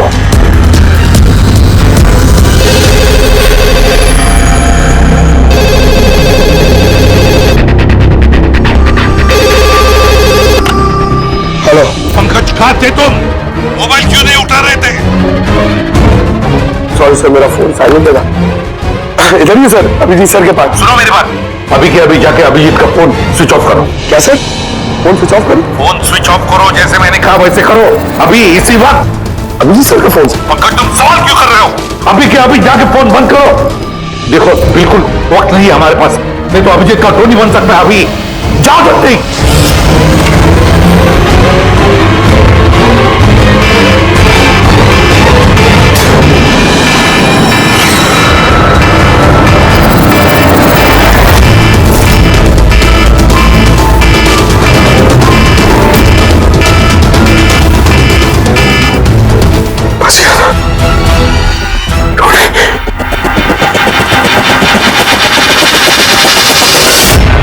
अभिजीत सर, अभिजीत सर कहाँ गए? Abhijeet sir, Abhijeet sir,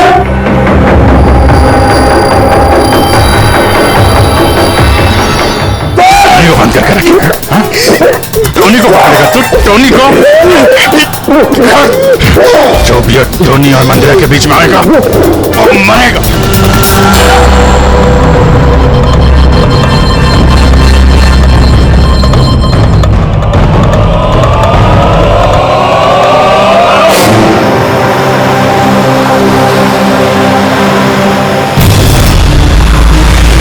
sir यही चैरिटी इवेंट का वेन्यू है।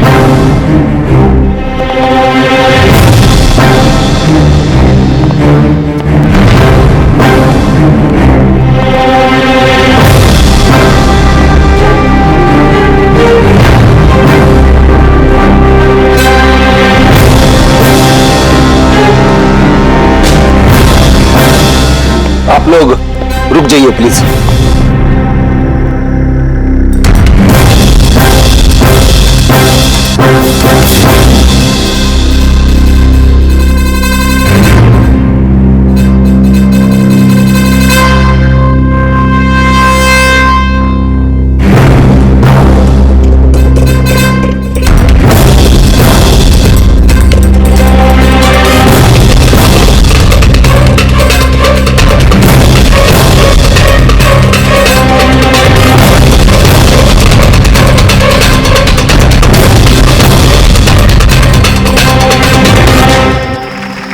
हेलो लेडीज एंड जेंटलमैन, हर साल की तरह इस साल की जो ये शाम है वो बहुत खास है, क्योंकि ये शाम है मंदिरा ज्वेलर्स के एनुअल चैरिटी इवेंट की, जिसमें जमा की गई सारी राशि दिल्ली और मुंबई के अनाथ आश्रमों और वृद्ध आश्रमों को जाती है। क्या बात है, तालियां बनती है इस बात पे डीकेसी चैरिटी के लिए।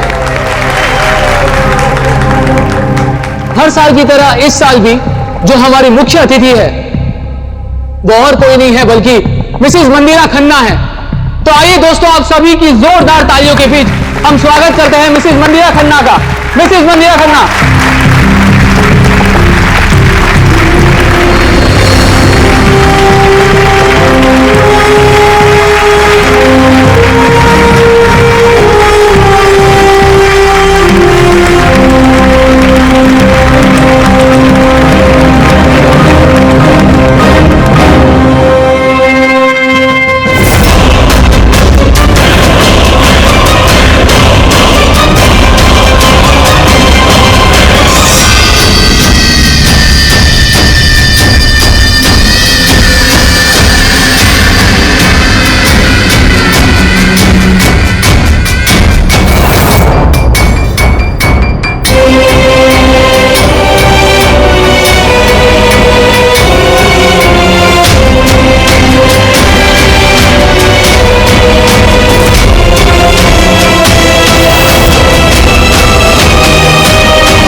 अभिजीत सर,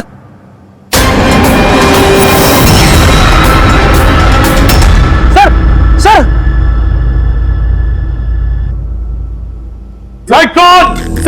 सर अब जी ठीक है सर, हॉस्पिटल ले चलो जल्दी आओ।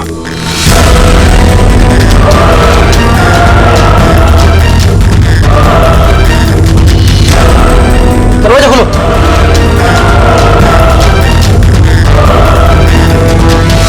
मंदिरा जी, टोनी ने अपना मिशन पूरा किया, मंदिरा जी को मारने का।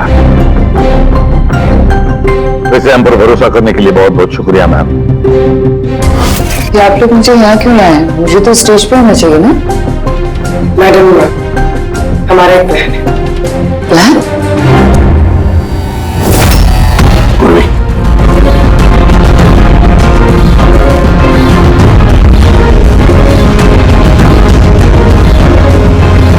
Lights off.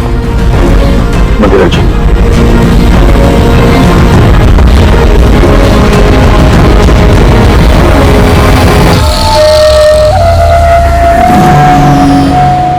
और आपकी हिम्मत की भी दाद देनी पड़ेगी। Thank you. मॉम, अब ठीक हो ना? ये सब क्या है? आप लोग हमें ग्रीन रूम में लॉक करके क्या हासिल करना चाहते थे? आखिर खूनी तो कोई और ही निकला ना। सर, आपने ये सब मॉम की जान को खतरे में डालकर किया। अगर सचमुच मॉम को कुछ हो जाता तो वाकई बहुत बड़ा रिस्क है सर, बट आई होप अब खतरा टल गया। खतरा अभी तक टला नहीं है, क्योंकि इस खेल का असली मास्टरमाइंड अभी तक पकड़ा नहीं गया। कहानी अभी बाकी है।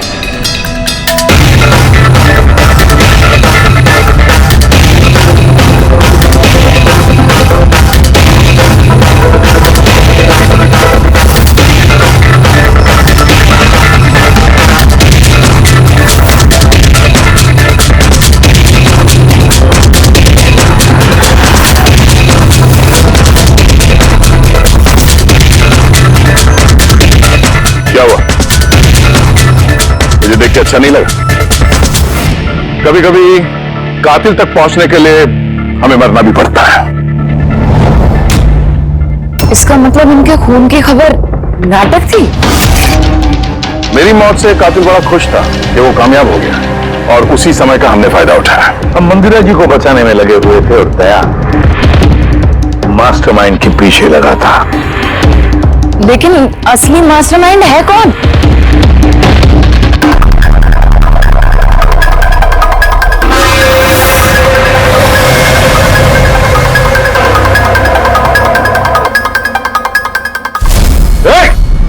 सर कोई भागा सर। पकड़ो उसे।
जुर्म करने वालों को रास्ता हमेशा कम पड़ता है।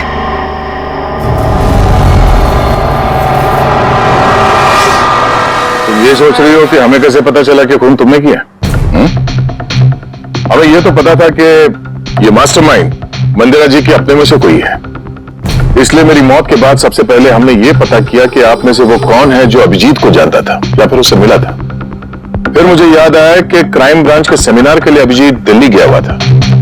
उस सेमिनार में आने वाले लोगों की लिस्ट देखी मैंने तो मेरा ध्यान कायरा पे गया, क्रिमिनल साइकोलॉजी की स्टूडेंट कायरा। जब हमने डॉक्टर तानिया से पूछताछ की तो पता चला कि ईशाना ने उससे कहा था ये सब करने के लिए। उस वक्त ईशाना की मां सरकारी अस्पताल में एडमिट थी। उसके तुरंत बाद ईशाना की मां को 7 स्टार हॉस्पिटल में एडमिट किया गया और उसका सारा खर्चा मिस कायरा ने उठाया था। और सबसे बड़ा क्लू वो पीसीए, जिससे अभिजीत सर को फोन पे ऑर्डर्स मिलते थे। दया सर ने उस पर नजर रखी और वहां पर भी तुम दिखे। Okay fine, I give up. मान गई कि आप लोग बहुत स्मार्ट हैं, लेकिन सर इस बात से तो आप भी एग्री करोगे ना कि मैं भी बहुत स्मार्ट हूं? हाँ, स्मार्ट तो हो तुम। क्रिमिनल साइकोलॉजी की होशियार स्टूडेंट जो अपने सौतेली मां से अपने पूरे परिवार का खून का बदला लेना चाहती थी। लोगों के दिमाग से खेलना, उन्हें अपने चक्कर में फंसाना, ये इनकी खासियत है। तो मुझे लगा कि क्यों ना इन्हीं की तरीके से मार दिया जाए। इसीलिए मैं ईशाना से मिली और फिर डॉक्टर तानिया से मदद ली। She was mad. She wanted to do an experiment. फिर मैंने ईशाना को बहुत समझाया। कई बार समझाने के बाद she was ready. उसने वो एक्सपेरिमेंट अपने ऊपर लिया, लेकिन somehow I was never convinced. मुझे हमेशा कंफ्यूजन रहता था कि वो नहीं कर पाएगी एक्सपेरिमेंट। फिर उसी दौरान मैं दिल्ली में अभिजीत से मिली और उनसे मिलने के बाद मुझे लगा कि इतने सच्चे और ईमानदार पुलिस ऑफिसर के होते हुए ये एक्सपेरिमेंट कोई और क्यों करे। तो मैंने और डॉक्टर तानिया ने अभिजीत को मोहरा बनाया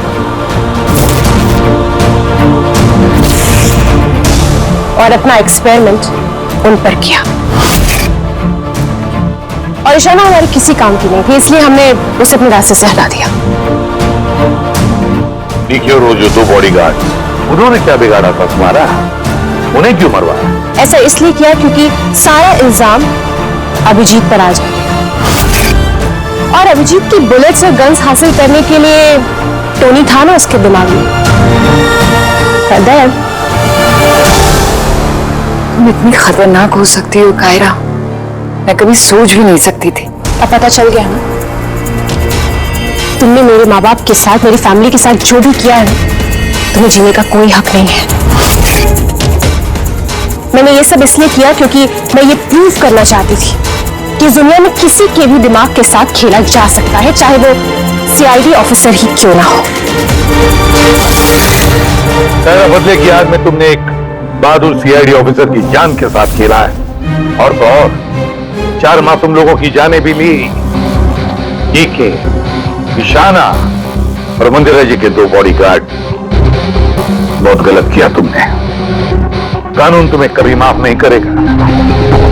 तुम्हें तो फांसी होगी, फांसी। पर आप प्लीज ये सब याद मत करिए, एक बुरा सपना समझकर भूल जाइए। बुरा क्या भावना?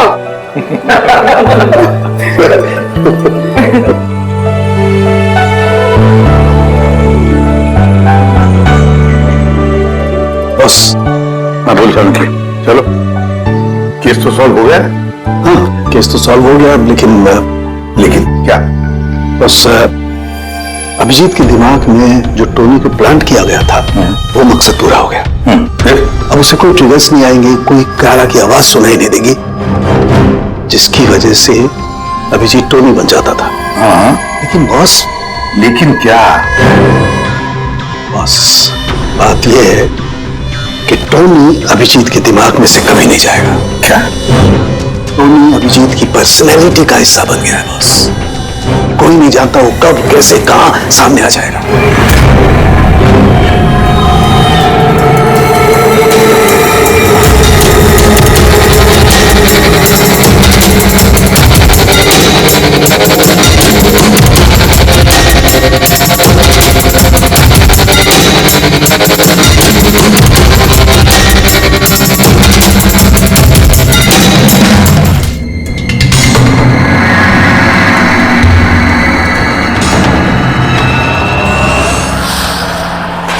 जैकलिन, जरा फैन ऑन कर दो। Okay boss. वहां से कुछ लेके तो नहीं आए?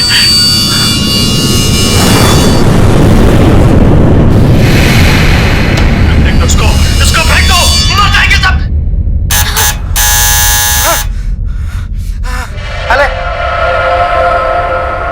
अरे देख क्या रही है? खा ले, 10 दिन से नहीं खाया। अरे खा ले नहीं तो मारूंगा।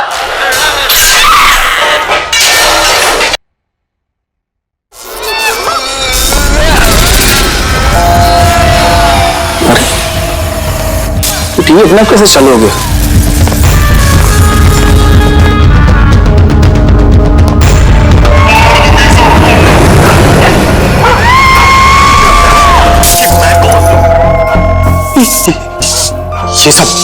ये सब हो क्या रहा है?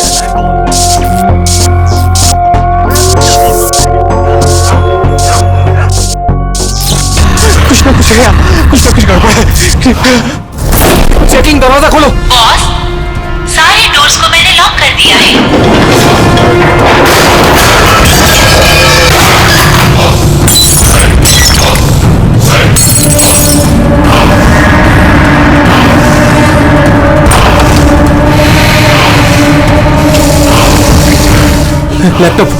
लैपटॉप ये ऑन क्यों नहीं हो रहा?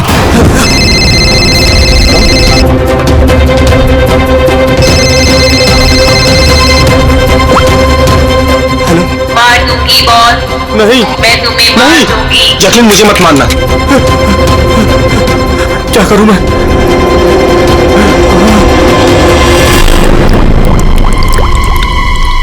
ये पानी,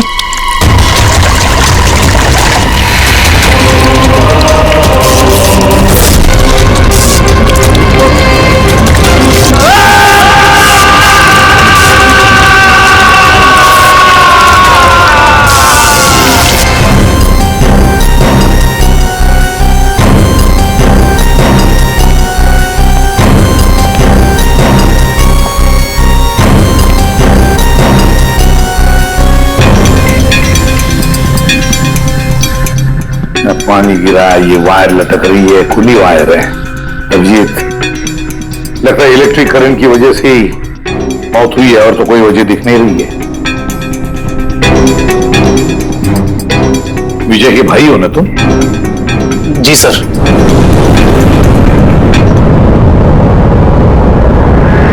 सर, बॉडी पे ना कोई चोट है, ना ही जख्म का निशान है। पंकज, बॉडी को फोरेंसिक लैब भेज दो। मगर सर कोई हादसा नहीं है सर। सर मेरे भाई का मर्डर हुआ, मर्डर।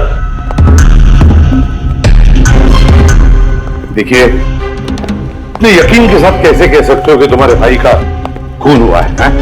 क्या शक है तुम्हें किसी पर? किसने किया होगा ये? हाँ भैया के एक नहीं बल्कि हजारों दुश्मन है सर। हजारों दुश्मन? वो फिर एक कांच का टुकड़ा, ये वास का टूटा हुआ हिस्सा सर ऐसे देख के लगता है कि कोई जबरदस्ती इस घर के अंदर घुसा है।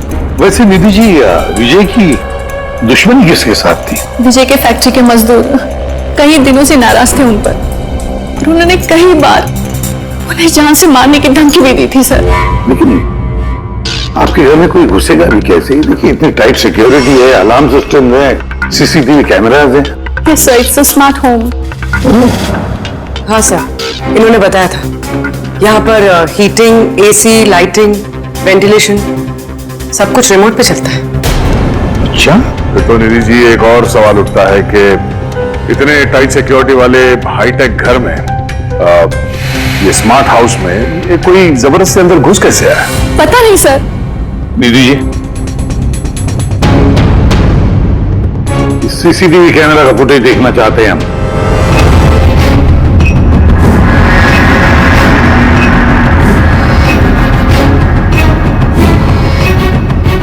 विजय भाग रहा है, बचने की कोशिश कर रहा है, लेकिन पीछा कौन कर रहा है ये तो दिख नहीं रहा।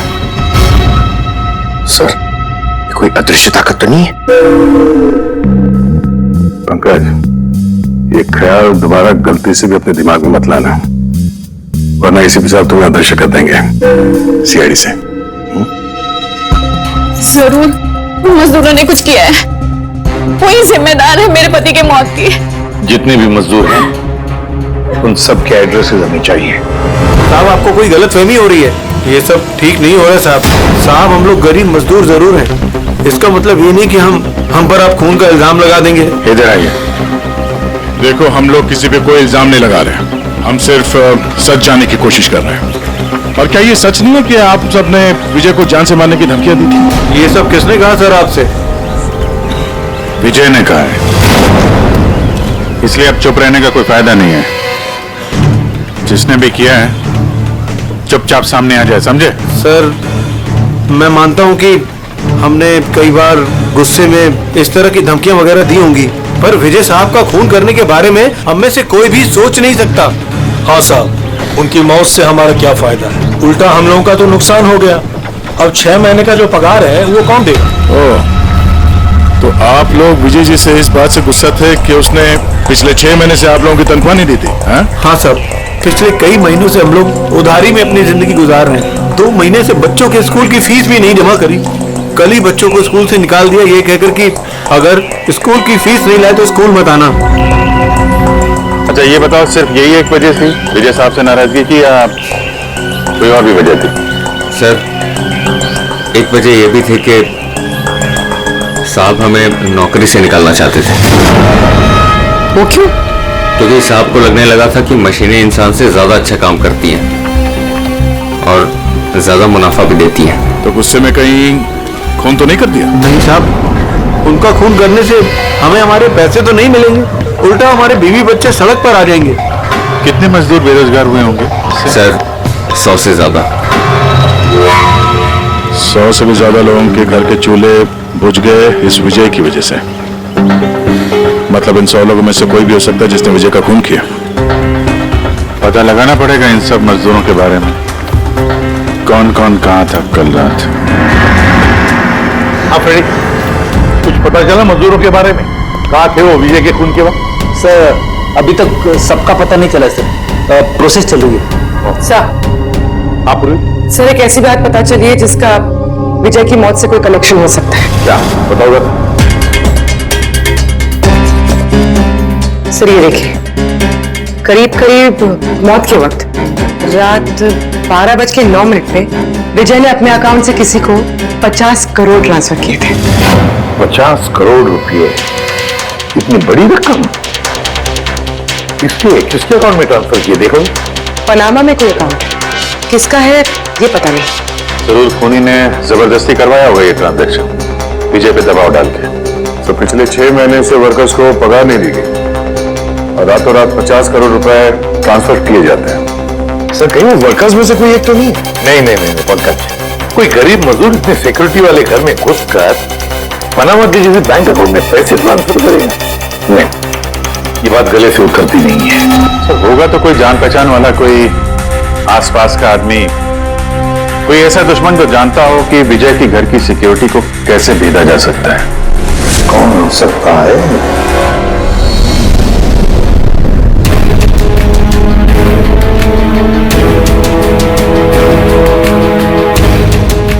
जैकलीन, अरे भाई बहुत गर्मी लग रही है, जरा एसी का टेम्परेचर 20 कर देना। कर दिया है बॉस। अब कमरे का टेम्परेचर है 20 डिग्री सेल्सियस। नाइस। अब जैकलीन एक काम और करो, मेरे रूम की लाइट्स डिम कर दो, मैं थोड़ा रिलैक्स कर लेता हूं।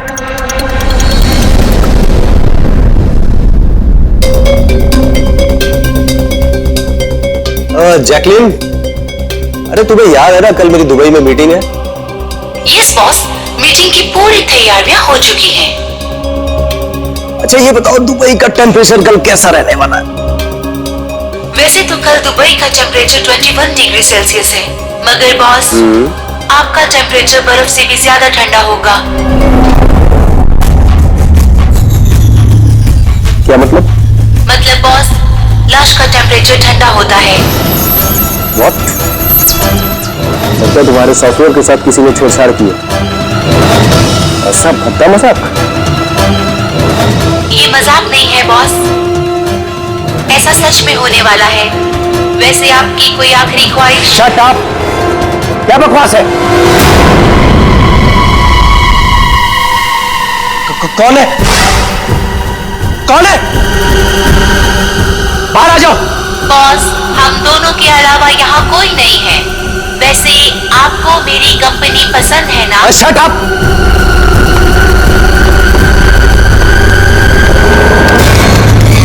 कोई फायदा नहीं है बॉस, सारे डोर्स को मैंने लॉक कर दिया है।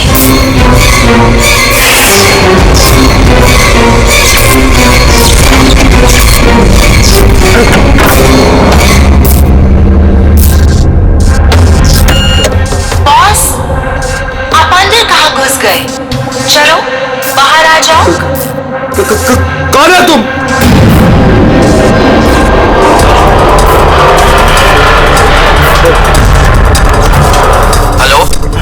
हेलो, मैं राजेश कुमार बोल रहा हूँ। मेरी जान को खतरा है, आप लोग जल्दी से मेरे घर पे आ जाइए प्लीज। खोलो, जैकलीन खोलो। बॉस, दरवाजा तभी खुलेगा जब आप मेरी एक बात मानोगे। बोलो तुम्हें क्या चाहिए? क्या चाहिए बताओ, मैं तुम्हें दूंगा। ठीक है, तो अब अपना लैपटॉप खोलो। लैपटॉप? हाँ, बोलो। उसकी स्क्रीन पे एक बैंक अकाउंट नंबर दिखेगा। है, नंबर है। अब इस अकाउंट नंबर पे 50 करोड़ ट्रांसफर करो। 50 करोड़? वो भी इतनी बड़ी रकम? 50 करोड़ आपकी जान से ज्यादा है क्या? नहीं, मैं दे दूंगा। मैं तुम्हें 50 करोड़ दे दूंगा। ट्रांसफर कर रहा हूं।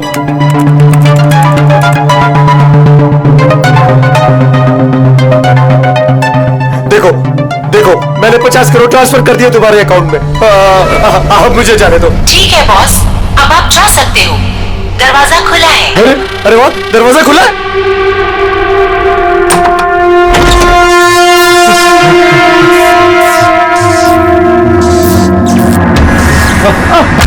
बॉस, मैंने आपको बेवकूफ बनाया। फोन की दूसरी तरफ मैं ही थी। आपकी मदद करने कोई नहीं आएगा।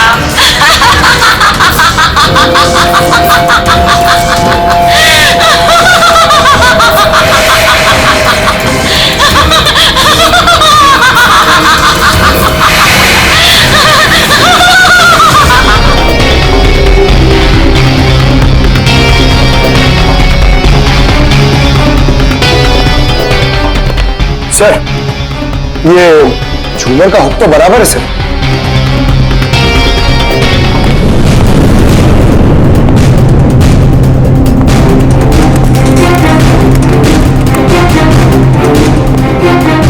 सर ये देखिए, बेडरूम का सीसीटीवी फुटेज।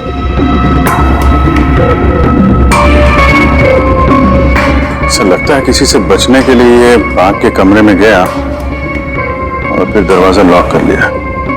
एक बार इस राजेश की वाइफ से बात करते हैं।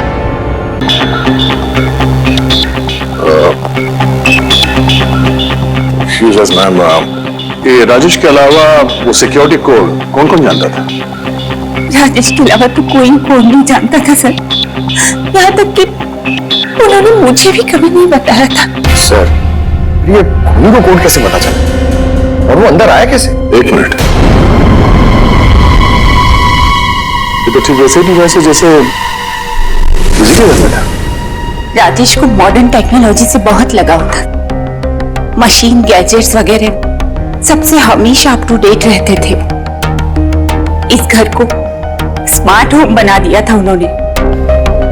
हर मशीन को उनकी वर्चुअल असिस्टेंट जैकलिन ऑपरेट करना जानती थी। ये एक और कॉमन चीज है विजय और राजेश के बीच में, टेक्नोलॉजी से लगाव। मैंने एक मैगजीन में पढ़ा था कि राजेश इस बात का समर्थक है कि मशीनों को ऑफिसेज और फैक्ट्रीज में इंसान को रिप्लेस करना चाहिए, और उन मजदूरों को भी इसी बात से तकलीफ थी विजय के साथ। मैडम, अकाउंट डिपार्टमेंट से फोन आया था कि राजेश सर के अकाउंट से 50 करोड़ रुपए गायब हो गए हैं। एक मिनट, तो 50 करोड़ रुपए किसे गए? कोई पनामा का अकाउंट था क्या? जी सर, पर आपको कैसे पता? यार, ऐसा लगता है कि ये विजय और राजेश का खूनी कोई एक ही है जो अमीर लोगों को अपना निशाना बना रहा है। अगर जल्दी नहीं रोका गया तो न जाने कितने खून होंगे। चलो रघु भी बताते हैं, चलो आ जाओ आ जाओ आ जाओ।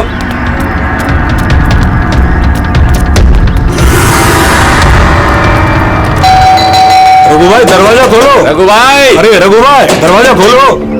रघु भाई, रघु भाई, अरे आ रहा हूँ। क्या हो गया? कौन सी आफत आ गई? अरे क्यों दरवाजा खोल रहे हो? रघु भाई इधर आओ। कहाँ लेके जा रहे हो? आफत नहीं, दौलत आ गई है, दौलत। मतलब? अरे मोबाइल चेक करो अपना, मैसेज पढ़ो, मैसेज।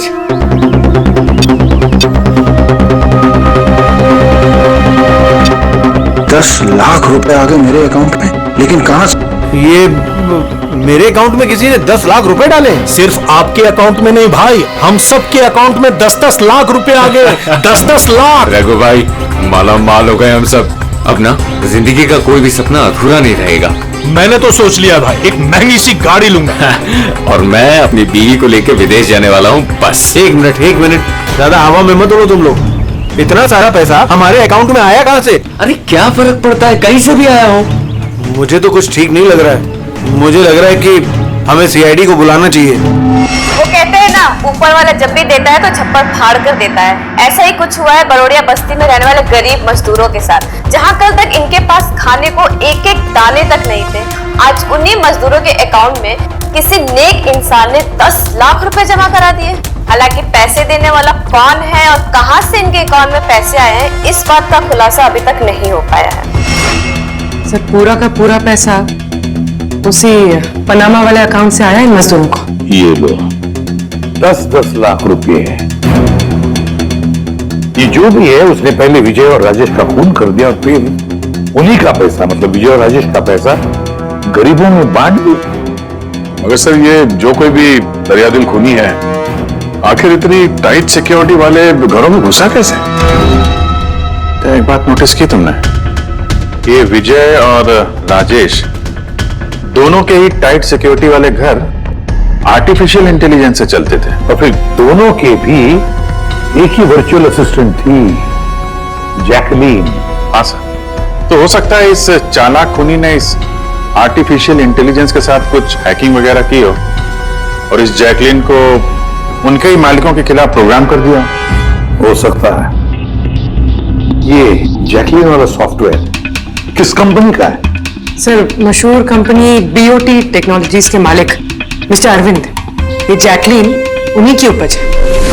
आई सी, तो इस जैकलीन के पीछे अरविंद है। अरविंद, आगे से मुझे किसी भी तरह के एक्सक्यूजेस नहीं चाहिए। Be serious towards your work. Arvind ji, हम लोग सीआईडी से आपसे कुछ सवाल पूछना है। सॉरी, इस वक्त मैं थोड़ा बिजी हूँ। तुम लोग कल शाम को 5 बजे आना। मिस्टर अरविंद, ज्यादा ओवर स्मार्ट बनने की कोशिश मत करो, समझे?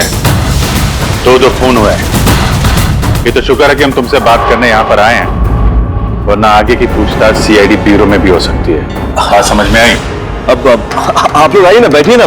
क्या लेंगे, चाय कॉफी? अरे तुम यहाँ खड़े क्यों, जाओ चाय कॉफी। वर्चुअल असिस्टेंट जैकलीन जो आर्टिफिशियल इंटेलिजेंस से चलती है, आपने बनाई है?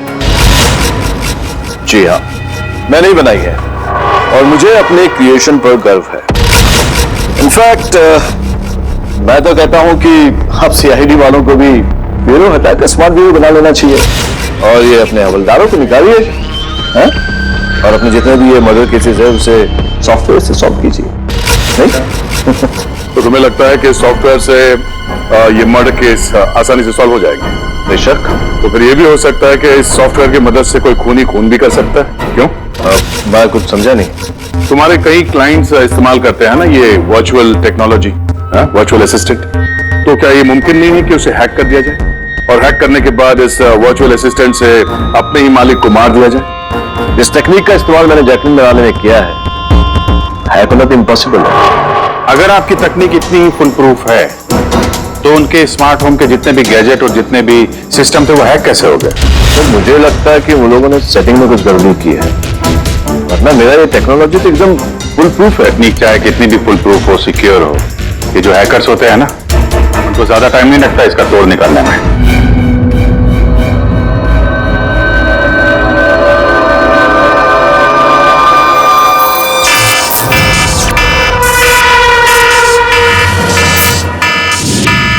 सिक्योरिटी अलार्म, लगता है घर में कोई चोर घुसा है। क्या करूंगा? हाँ।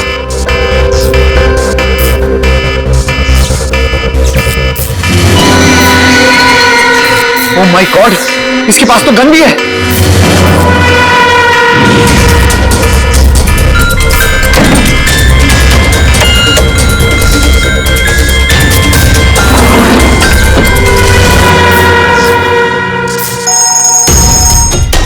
हेलो, क्या? ठीक है, हम लोग अभी वहां पहुंचते हैं। जेकेएच सिक्योरिटी अलार्म कंपनी, उनका फोन था। लगता है इनकी महान टेक्नोलॉजी फिर से हैक हो गई है। शायद वो मशहूर जर्नलिस्ट संजीव, उसके घर में कोई घुस गया।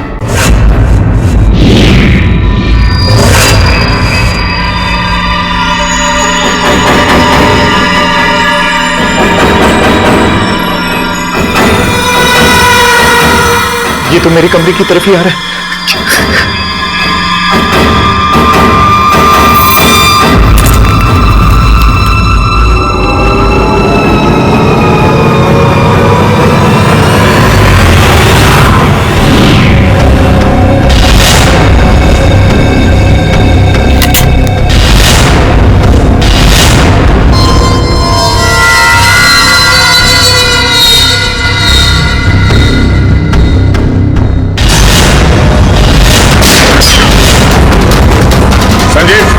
संजीव, गोली मत चलाना, हम लोग सीआईडी से।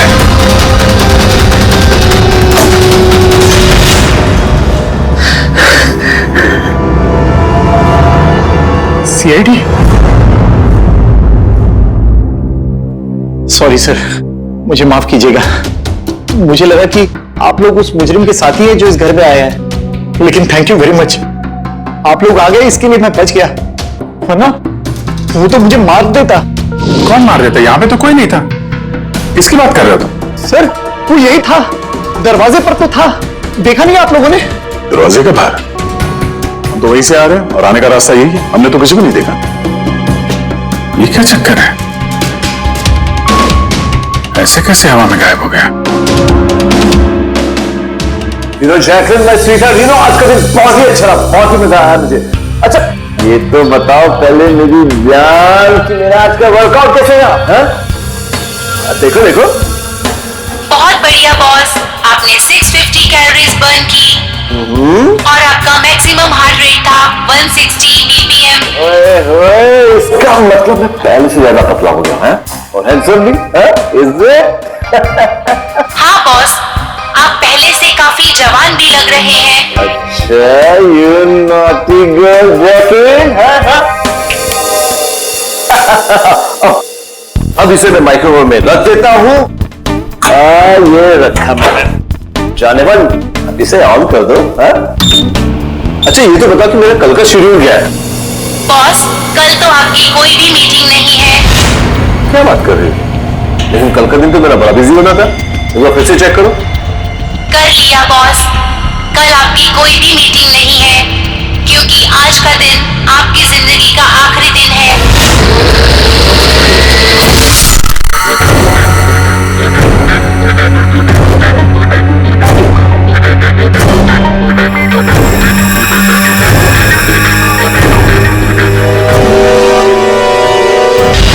बहुत ही गहरी चाल चली इस खूनी में। उसका अगला शिकार हमेशा से अरविंद ही था, संजीव नहीं। और सर, जो संजीव के घर पर हुआ वो हमारी आंखों में धूल झोंकने के लिए था। जो कुछ भी हुआ वहां पे सब धूल झोंकने के लिए, ताकि हम लोग वहां संजीव के घर में बिजी हो जाएं और खूनी आसानी से अरविंद को अपना अगला शिकार बना दे। मगर सर, वो संजीव के घर पे भी तो मास्क वाला आदमी आया था। पंकज, ये सब एक प्लान था, सब कुछ एक सोचा समझा प्लान। मुझे नहीं लगता कि संजीव के घर पे कोई था। ये फुटेज उसके फोन में पहले से ही डाल दी गई थी। जो हैकर इतना सब कुछ कर सकता है, उसके लिए ये तो एक मामूली सी बात है। ये आर्टिफिशियल इंटेलिजेंस की जो टेक्नोलॉजी है, जो सब घरों में लगी है, वो इस अरविंद की बनाई हुई है। तो अगर किसी ने अरविंद की बनाई हुई टेक्नोलॉजी को हैक किया है, तो जरूर वो जरूर अरविंद के लिए काम करता होगा सर। कि ये कोई बाहर वाले आदमी की बस की बात नहीं है सर। तो पता लगाते हैं कि अरविंद की कंपनी में ऐसे कौन कौन लोग हैं जिन्हें अरविंद के बराबर जानकारी है और अरविंद जितना दिमाग भी। अरविंद का खून करने वाला इनमें से जो भी कोई है, वो जरूर इस आर्टिफिशियल इंटेलिजेंस के टेक्निक के बारे में बारीकी से जानता है। और कौन हो सकता है? सर, दो लोग हैं जो लगभग अरविंद के बराबर इस टेक्निक को जानते हैं। एक तो ये अमन है, इसे अरविंद खुद जीनियस मानता था। और सर, दूसरा है ये राहुल, जिसे अरविंद अपने राइवल कंपनी से लेकर आया था ताकि इनकी टेक्निक सबसे ज्यादा मजबूत बन सके। और जितने भी अमीर दोस्त हैं अरविंद के, उन सबके घरों में ये सिस्टम इस राहुल ने इंस्टॉल किया था। और इससे पहले कि ये खूनी किसी और अमीर आदमी को अपना शिकार बनाए, हमें उससे एक कदम आगे रहना पड़ेगा। सर, मुझे लगता है खूनी का अगला निशाना मेघना हो सकती है। मेघना? हाँ सर, ये मिस्टर अरविंद की बहुत पुरानी क्लाइंट है, अमीर है और आर्टिफिशियल इंटेलिजेंस टेक्नोलॉजी की बहुत बड़ी सपोर्टर है। पूरे एक काम करो, जब तक खूनी पकड़ा नहीं जाता, तुम इस मेघना के साथ रहोगी और अभिजीत, दया, इस अमन और राहुल पर कड़ी नजर रखो।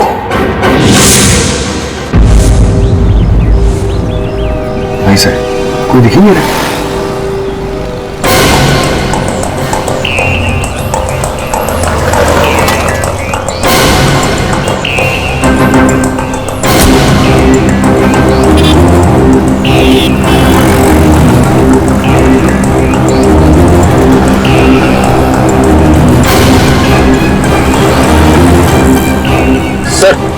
राहुल,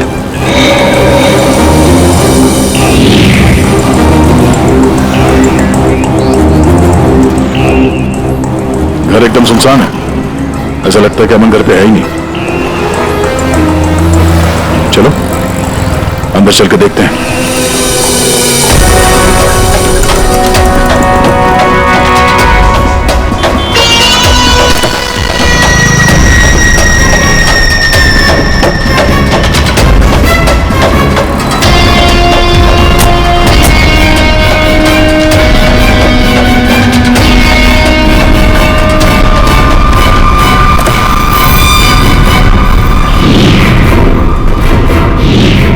राहुल, तो तुमने मदद की नरेश की उसके भाई का खून करने में? नहीं सर, मैं ऐसा क्यों करूंगा सर? सर भला मैं अपने भाई का खून क्यों करूंगा सर? अच्छा, तो यहाँ पे ये गुपचुप मीटिंग क्या चल रही थी? सर वो क्या है ना कि अरविंद सर की मौत के बाद मैं उनकी कंपनी में काम नहीं करना चाहता था, तो नरेश सर मुझे ऑफर दे रहे थे अपनी कंपनी में काम करने के लिए।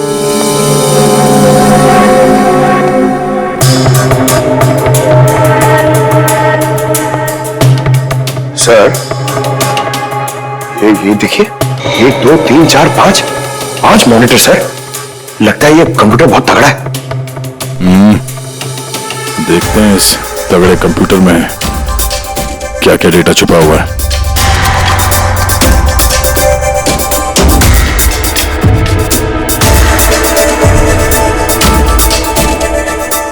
इसमें तो विजय और राजेश की बैंक अकाउंट की डिटेल्स हैं।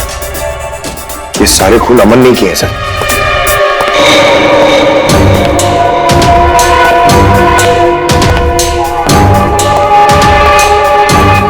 नमस्ते।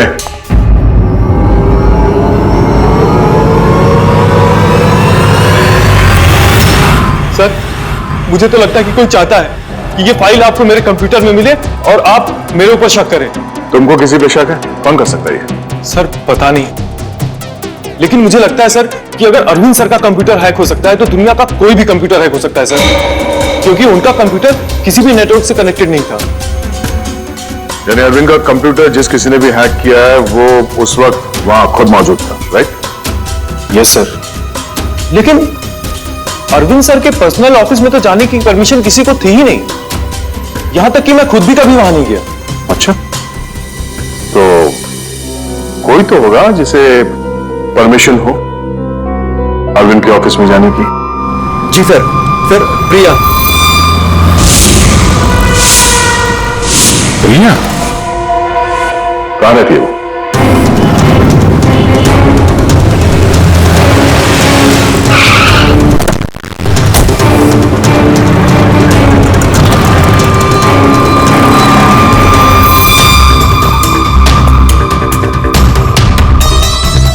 प्रिया,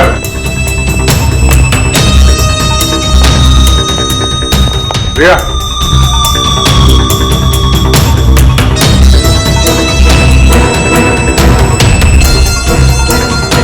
प्रिया, प्रिया, यहाँ तो कोई भी नहीं। प्रिया,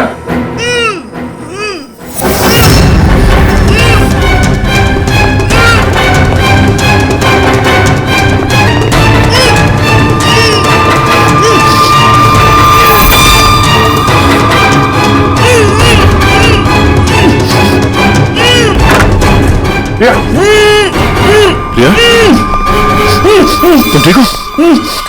एक मिनट।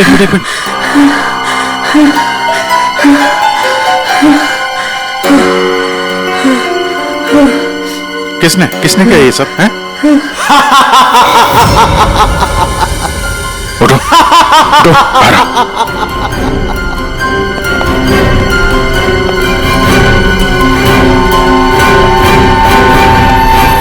कौन है? आओ सीआईडी वालों आओ। देश के रखवाले हो ना तुम लोग। तुम में और मुझ में एक बात कॉमन है, मैं भी रखवाली कर रहा हूं उन गरीब बेसहारा लोगों की जिनकी बेरंग दुनिया में जहर खोलकर ये अमीर लोग अपने रंग बिरंगे महल खड़े करते हैं। और शर्म आनी चाहिए तुम कानून के रखवालों को कि इन कमजोर की मदद करने के बजाय उन लोगों को बचाना चाहते हो जिनका पाप का घड़ा कब का भर चुका है, मगर तुम बचा नहीं पाओगे। बस अब एक आखिरी शिकार बाकी है मेरा, उसे मार दूं फिर सुकून की नींद सो जाऊंगा। अगले 1 घंटे में ना वो शिकार जिंदा बचेगा और ना तुम सब।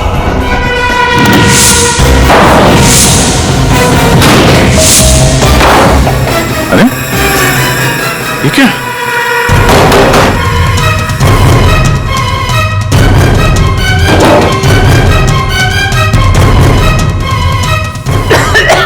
गैस? Oh no. ये क्या? जहरीली गैस।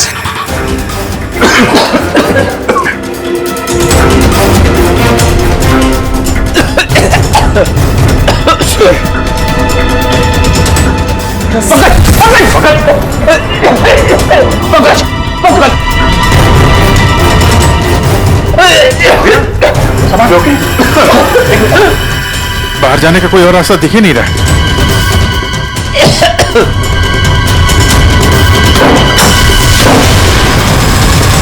दरवाजा खोलो।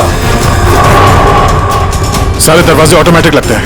किचन में जाके देखो सिलेंडर है क्या? समझ गया सर।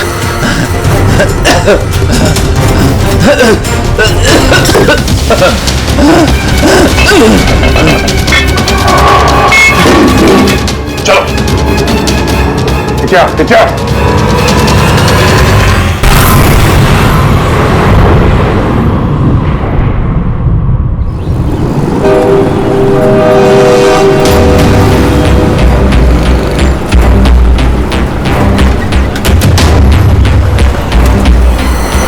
लिसन एवरीवन, आप सबको याद है ना कि ये असाइनमेंट हमको मंथ कंप्लीट होने से पहले करना है। जी मेघना मैम। ओके।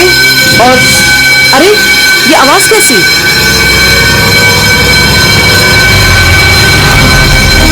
शायद आग लगी है मैम, धुआं भी आ रहा है। Come on fast, move everyone, चलो जल्दी निकलो जल्दी। अरे वो गिर गई, उसको उठाओ कहीं, जल्दी जल्दी जल्दी। मेघना पता है ये सब कैसे हो गया? मुझे बहुत डर लग रहा है, प्लीज डू समथिंग। डरो मत, कुछ नहीं होगा, चलो चलिए।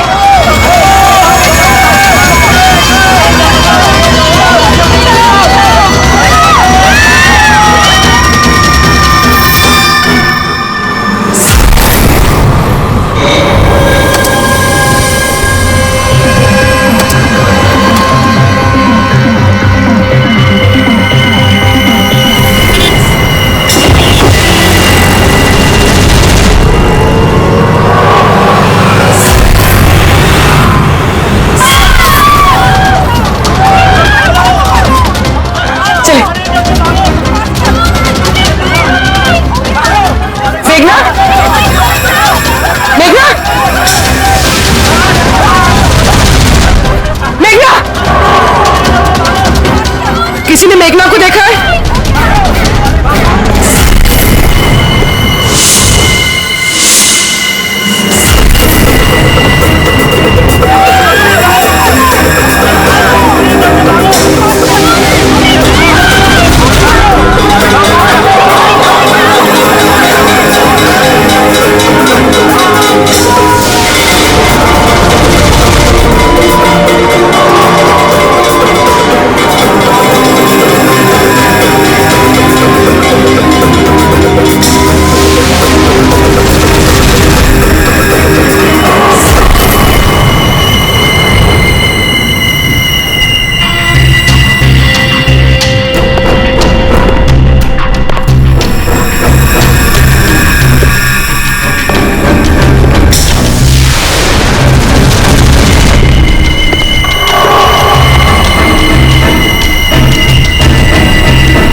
प्रिया के घर से निकलते ही हमने पूर्वी को मैसेज कर दिया था तुम मेघना को मारने आओगे, और तुम सोच रहे थे कि हम सब मर चुके हैं।